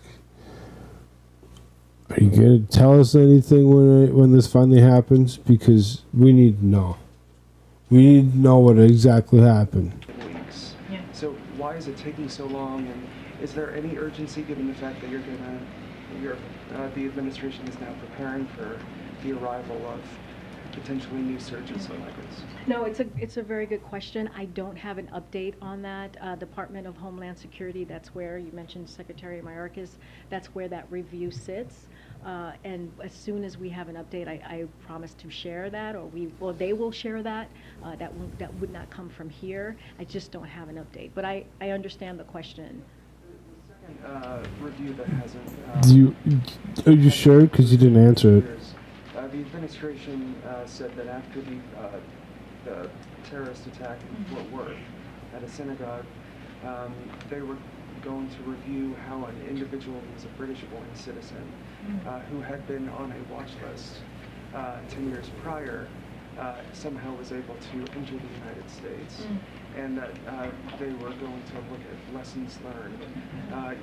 You mentioned how there are increased threats of foreign-born terrorism as well as domestic foreign terrorism. Yeah. Where is that review? What lessons have been learned, and is that a priority? So I don't have an update on that. I will have to check in with our team to see if we have something. He went straight for 2 no answers on purpose. Share on that particular review, and so I'll do that. I'll check in with the team, and you should reach out to us afterwards and see what we can do. Okay. Hey, Jen. Two on the economy. China's industrial output and consumer spending came in at their worst levels since the pandemic began. Are you worried that this will cause a global recession, including here? Can you say that again? We kind of already are. China's industrial output, which of course has an impact on the global economy and the U.S. economy, came in at the worst levels since the pandemic began, and I'm wondering if you're worried about a global recession. So, the one thing I can tell you is that I know that there's always a question about the economic strategy around China. I can give you that update. I have not seen that specific data that you're speaking of, but the United States has strong economic and trade ties in the Indo-Pacific, and so, but we agree it is essential for us to step up economically in the region and to do it fast. We need a new model of economic engagement and trade. As we're talking about that region specifically, the past couple of years have highlighted real gaps in global economy, like vulnerable supply chains and corruption and tax havens and lack of innovation and creativity holding us back. The old models did nothing to address these issues that underpin our growth, and we will define the coming decades and our ability to deliver for our people. That's why we're working intensely on developing an Indo-Pacific economic framework. We've gotten a lot of interest from countries in the region. We've also spent months engaging Congress and labor. So as it relates to our economic framework, it's going to focus on building agreements with Indo-Pacific partners, and one developing a modern digital economy, including opening the door for small and medium businesses, reducing supply chain vulnerabilities, and diversifying our supply chains to drive investment that will create good jobs for people at home and in Indo-Pacific. 3, treating climate change like the economy issue it is by investing together in the green economy, and also building a fairer economy with tax and anti-corruption practices that level in the playing field, not just for workers but also for businesses too. And that's kind Thanks of for showing us your eyelids for in the region. That particular data I have not seen yet. Over the last hour. With our team. And then one more overall on the economy. The dollar is very strong right now, and all indications an hour and are 43 minutes. the domestic and global economy. Oh, and I'm man. wondering if you share that view, and if it's time for the Biden administration to address this. Again, that I would just going to have to check with our team. I've not seen that report. She has no clue. She's just like Jen Psaki. As you know, Jake is going to be here. Jake Sullivan, National Security Advisor, the President's National Security Advisor, is going to be here on Wednesday, and he'll talk more and give a little bit more great. On what's happening, what we're going to be doing, the messaging and the goals in Asia. We'll also have calls. As you know, we tend to do these background calls leading up to the trip and those background calls will give you a little bit more information on Indo-Pacific, kind of, what we're the goals and what we're delivering. I don't have anything specific on that. Go ahead, Stephen. Probably a good question for Jake, but I'll ask you because it's timely. Yeah. Does the White House have a response to the India move over the weekend to block wheat exports? I don't have an update. I don't have anything for you on that. To block wheat exports? Several civil rights groups are calling for a forum, a summit on hate crimes. Is that something you all are considering? Yeah, we've heard of this, of the summit. I don't have anything for you to preview or to confirm on if we're going to have that summit here at the White House. Clearly, we're constantly. Oh, we're gonna right at the White House, huh? You're gonna do this hate crimes summit and paddle hate crime. Talking to organizations and leaders in the communities and having constant dialogue, but I just don't have anything new on that. Yeah. This morning, the Supreme Court ruled against a man who immigrated from India, and they ruled that he was deportable essentially because he checked the wrong box on his driver's license application. Is that a case that the Biden administration might try and intervene on, or what do you think of that decision? My guess is it's going to go to, that would be a Department of Justice to decide, not for us to decide on, and so. Oh yeah, there you go. Because DOJ is going to do something. Thank you and congratulations. They're probably going to say he's fine. A little more of an explanation about something you said earlier, where you said that though you did not want to call out by name individuals who have been espousing racist theories that could be fueling violence. I guess my question is, why not? Particularly if they're individuals who have very large platforms and theoretically carry a lot of influence. This would be people accused of doing so include the #3 Republican in the House and the host of the #1 cable news show on television. Why not call them out by name? I mean, look, what we saw on Saturday was devastating and horrific. It is, what we want to do is making sure that we send a very clear message that hate must have no safe harbor. And we must do everything in our power to end hate-fueled domestic terrorism. And we must reject hatred and extreme ideologies that seek to divide Americans wherever we find it in society. But you're going to go there and you're going to actually peddle your racism and tell them that that's exactly what's happening is white supremacists went in and shot up the place. You don't know that for a fact. Or do we? We need to read the manifesto, apparently. It is antithetical to who we are as a country, and that is what we want to make sure that we're doing. It doesn't matter who it is.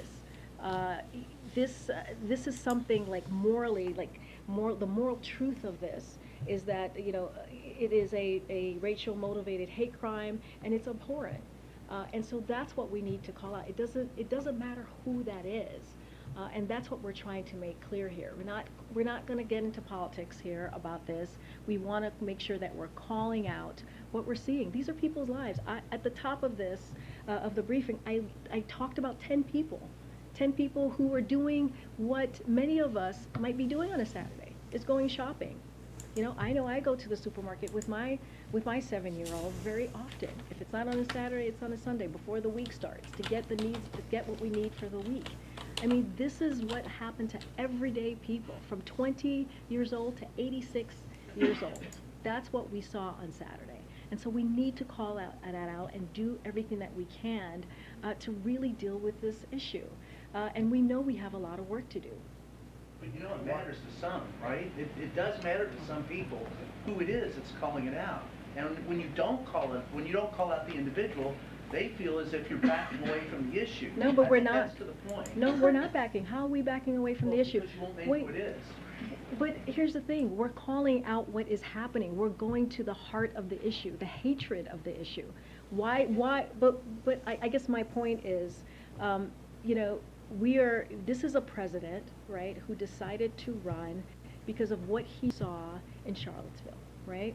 And he talked about the soul of the nation.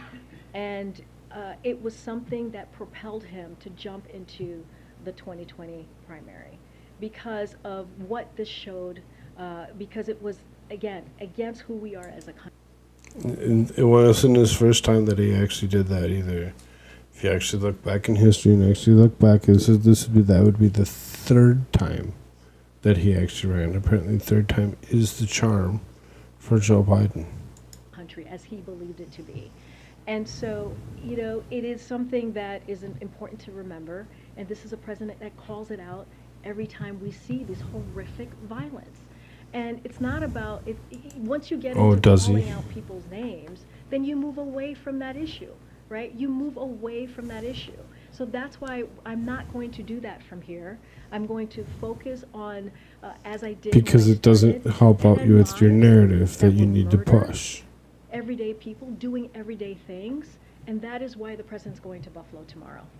Go ahead, April. Karine, first of all, congratulations. Two polar opposite questions. One. I think she got the look because her name's Karine. She said her name is Karine. You know, I mean, some people are offended by their name not being said correctly. I know. Oh boy. One on the issue Saturday, but I'm going to take it in another vein that you just mentioned. Yeah.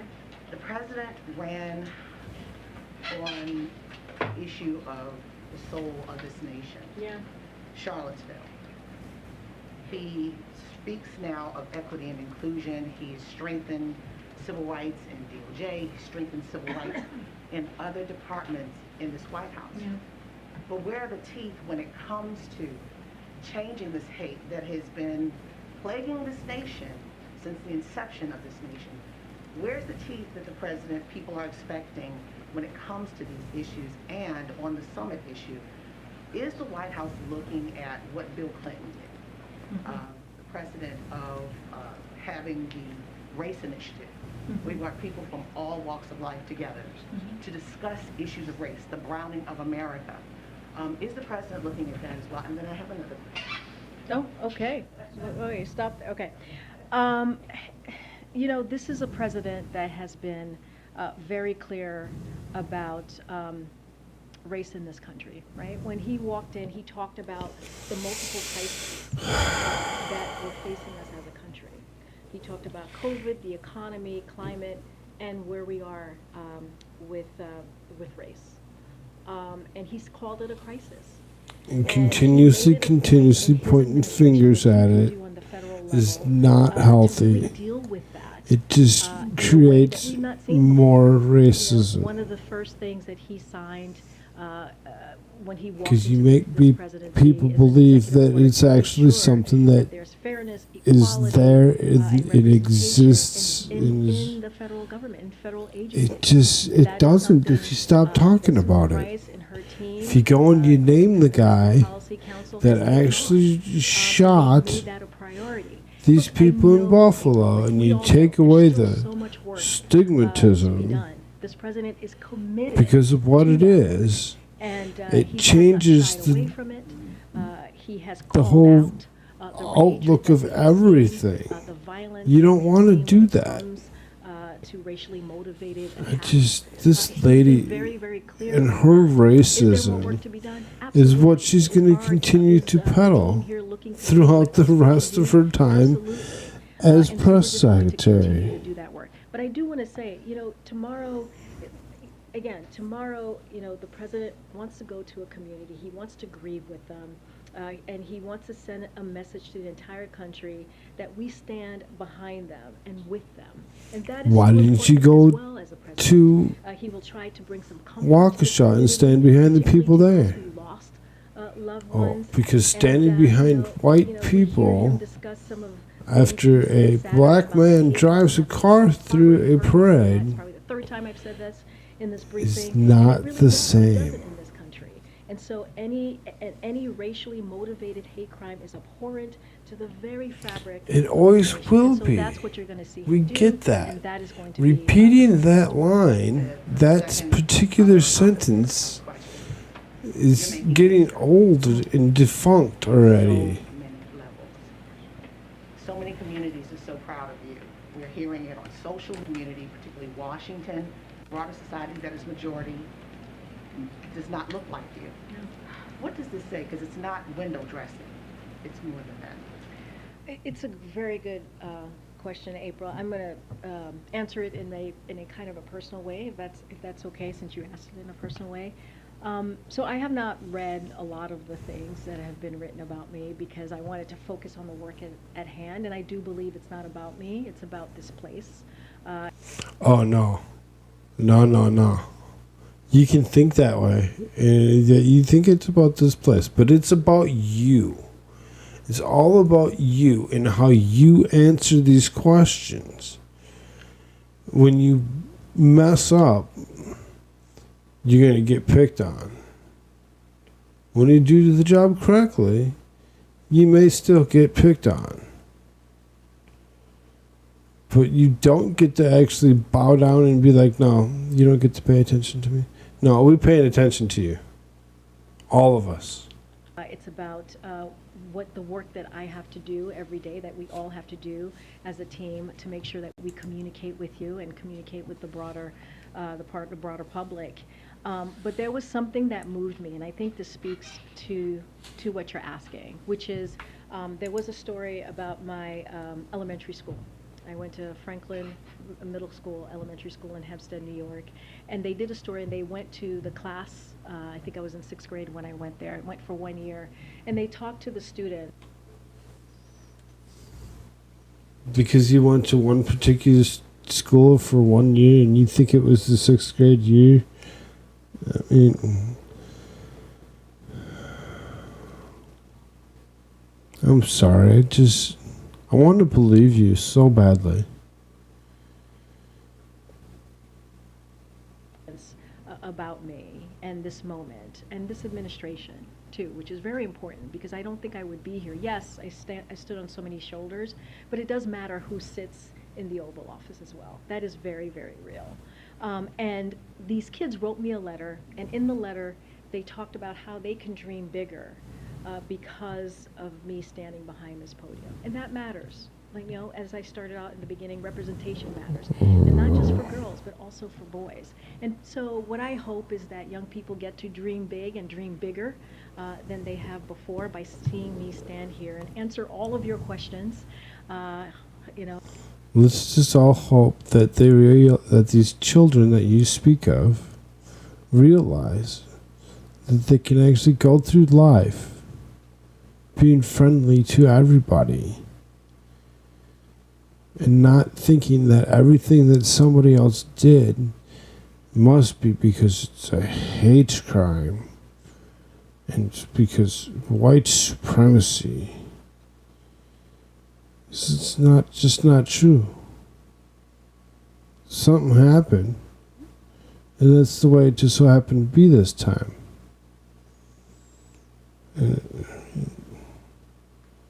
There's so many times that things happen that just don't get reported on. And have a healthy dialogue, as I discussed. And so I think it is important. And so I appreciate the question. Thank you. I have to follow that, unfortunately, with some questions about Somalia and Ukraine. Okay. But first, happy first day. Let me just ask you this. She laughs at happy first day. Because, you know, hey, happy first day. You made it. Congratulations. You are the press secretary. The first black LGBTQIA plus immigrant woman. I mean, it's just amazing.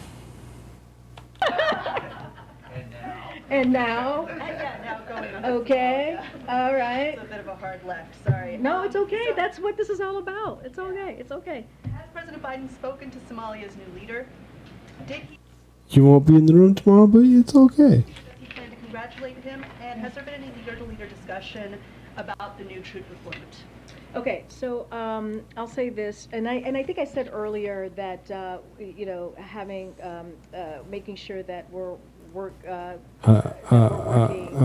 engaging with partners in the region, including the Somali government. So I did say that about the announcement about what you're asking me here. We're But on engaging the with the elections, I wanna Somali get back to that. government. We congratulate the Somali people That's and their new president. the who was previous sworn in last evening. As administration. you know, Somalia now has an opportunity to focus on the political, economic, and security reforms Had necessary to advance made the interests peace with of the people of Somalia. We encourage their new president and all the Somalians leaders to prioritize strengthening democratic governance and institutions, developing security forces to defeat terrorism. Not only did he make enacting peace with economic them, reforms, and he facilitating actually the created delivery of humanitarian aid to the millions peace of Somalis suffering amongst from a lot of devastating them drought. We look as forward well. to the timely formation of a new government and to partnering with with Somalia's leaders to achieve our shared goal to a peaceful, democratic, and prosperous Somalia. Move on to Ukraine. So have the two presidents spoken yet? I don't have a conversation or a call to preview for you. The president said he wants to go to Ukraine for a visit. Any Put movement your on tongue that? away, lizard woman. I know that, to your point, he wants to visit Ukraine clearly in the future, but there's no. Why would he feel the need to go into this war-torn country?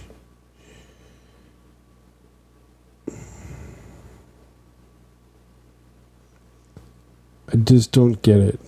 No plans to go at all at this. Yeah, exactly. At this point in time, he has has no plans whatsoever to go back to the Ukraine. He was there. He visited a couple countries. Now he's going. Where did they say that he was going? India? Is that what they said? Time, I should say. He sent Secretary Blinken and Secretary Austin to Kiev to demonstrate our unwavering commitment to Ukraine. And the First Lady, as you all know, went for Mother's Day to send an important message that the American people stand with the people of Ukraine. You know, the president, as you guys know, because we've read out some of these calls, speaks to President Zelensky and leaders around the world regularly as we organize the world's response to Russia's invasion. Thank you, Karine. Oh, okay. Thank you so much, guys. I'll see you on Wednesday. Hopefully I'll see some folks in Buffalo, and we'll do this again. Thank you all. Thank. We'll see you on Wednesday, she says. So we don't get a press conference on Tuesday from her on day 2 because she's going to be somewhere else. I mean, congratulations at getting your job, Karine. It's great. We're all happy for you. We're all very, very excited to have somebody new to critique and pick on. Because, you know, having somebody new to critique and pick on is fun stuff. And to assume that you can actually walk through this and not get teased and picked on for the silly things that you do, that's, you know, you need to stop at the thought. So, didn't think I was going to take this long. I'm going at 2 hours, 2 minutes myself. I did have the show marked as doing a Clarence Thomas thing as well. It was just a quick article from Fox News. We can just buzz through it, you know, fairly quick, I think. I found it kind of interesting. It was just a headline on it, and I figured after watching Karine, we needed something that wasn't so horrible. We needed to actually do a little pick-me-up or whatever. I like Clarence Thomas. You know, some people have an issue with him. Some people have, you know, whatever, their own problems with, you know, political leanings of anybody. But he says he blasts media over job performance. One of the things I say in response to the media is when they talk about, or especially early on, about the way I did my job, I said, I will absolutely leave the court when I do my job as poorly as you do yours.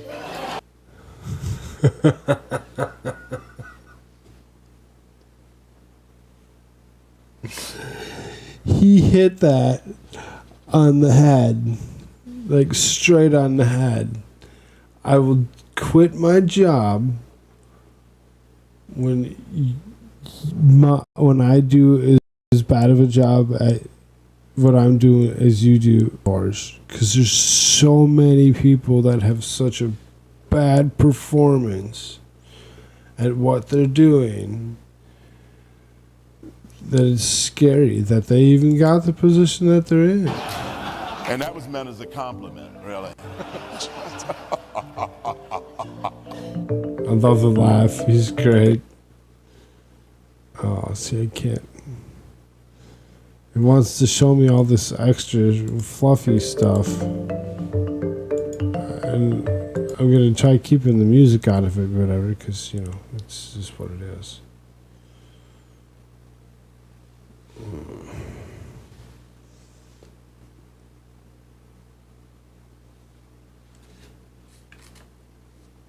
So, see if we can't find where they had left off. In February, the Washington Post had forced an issue of clarification after a news article said that Thomas's thinking was similar to that of a white conservative. They updated the piece to note his thoughts were similar to that of conservatives rather than white conservatives specifically. In another notable example, MSNBC host Joy Reid sparked outrage over what she called Thomas Uncle Clarence, an unsubtle reference to the Uncle Tom slur during the 2020 election night coverage. I think that scares people is that if Trump decides to do something that legally makes no sense, but if they somehow manage to stumble to the Supreme Court, do any of you guys trust Uncle Clarence and Amy Coney Barrett and those guys to actually follow the letter of the law? Reid also said that Uncle Clarence phrase on more than one occasion on Twitter. ABC's The View, CNN, and the Boston Globe, as well as numerous other media organizations, have ridiculed Thomas, often referencing his race in the process. Yes, the hypocrisy, the finger pointing, that stuff. On Friday, during discussion of racial inequality in the Supreme Court at the Old Park Conference, Thomas decided to hit back on his critics in the media. One of the things I'd say in response to media is when they talk about, especially early on, about the way I did my job, I said I will absolutely leave the court when I do my job so poor or as poorly as you do yours. And that was meant as a compliment, really. And it's really hilarious when you think about it, because the way he worded it, you could put it out as, hey, if you're doing your job just as poorly as I'm doing mine, though, you should do the same. And everybody should almost critique their own jobs and how they do them, and ask their closest at-work friend, whether it be a work husband or just a whatever friend, and ask them, hey, do you think I do a good job? And if they think that you don't do a good enough job without being able to, pick on you just a touch, because, most people do, you really seriously need to think about what you're doing and do something else. doing something else, there's nothing wrong with doing something else. If you just don't enjoy your job, if you're waking up in the morning and you're like, I don't know if I want to go to work today, you don't want that job. That job is not necessarily for you. Yes, it's for you for now, but not forever. You can find something better. Most people can.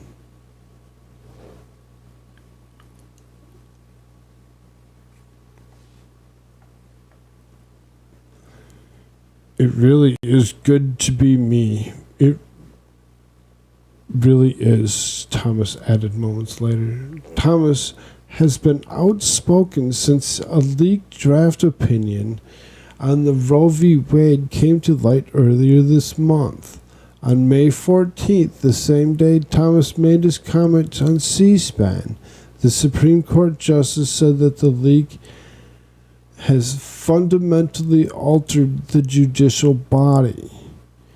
I do think what happened in the court is tremendously bad.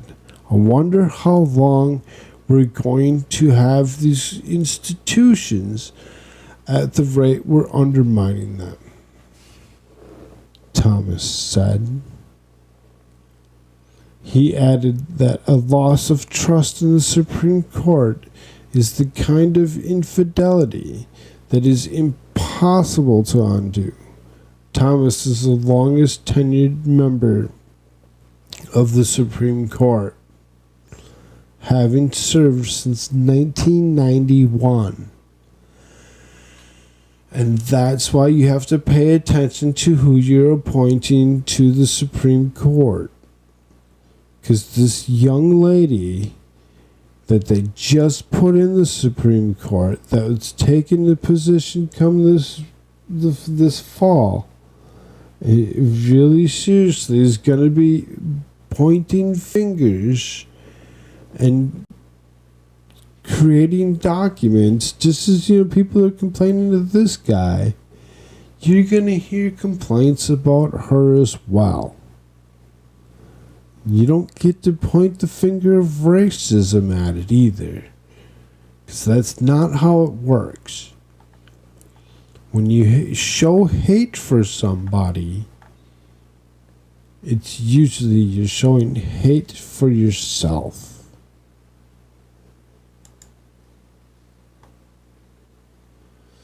With that being said, I think I had a fairly successful night. This is, I believe, the first stick with Koolfrogg that was just me. Other than maybe a couple little fun little things that I had done. I think it went fairly well. If you think so as well, be sure to actually like this, share it out, hit the ring the bells, do all that fun stuff.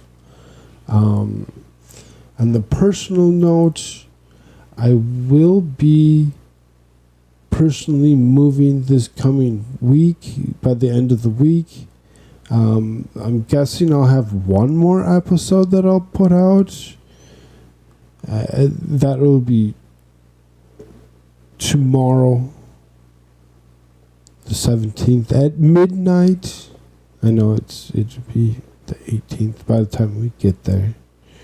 But it'll be okay. I'm telling you, it'll be okay. We'll do one more episode this week, and then it'll be a few days where I'll be moving, and I'll keep in touch with the few people in Discord and let them know where I'm at, how things are going, when I'll be, when I get there, how long it'll be before I get some internet, and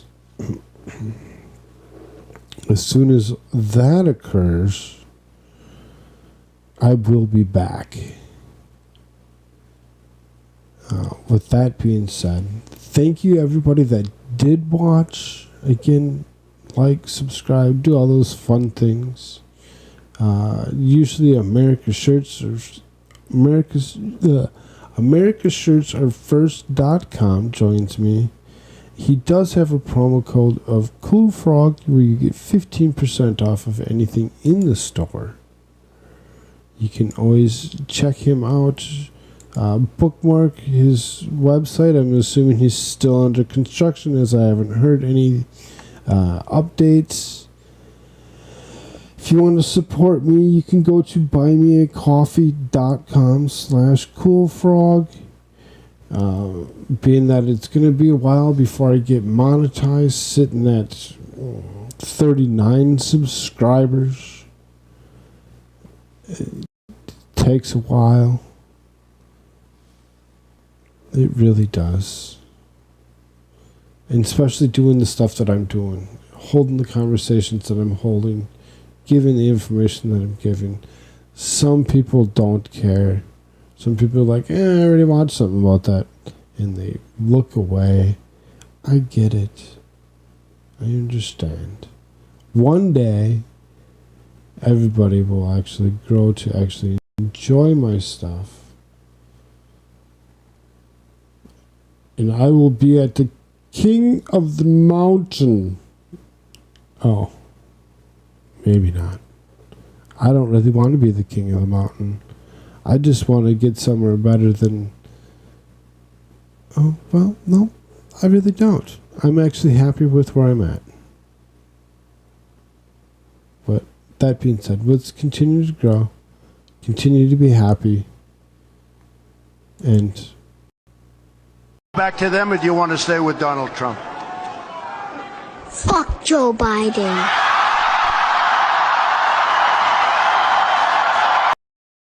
Exactly, kid. Exactly what you just said. Let's go, Brandon. Fuck Joe Biden. Let's dance our way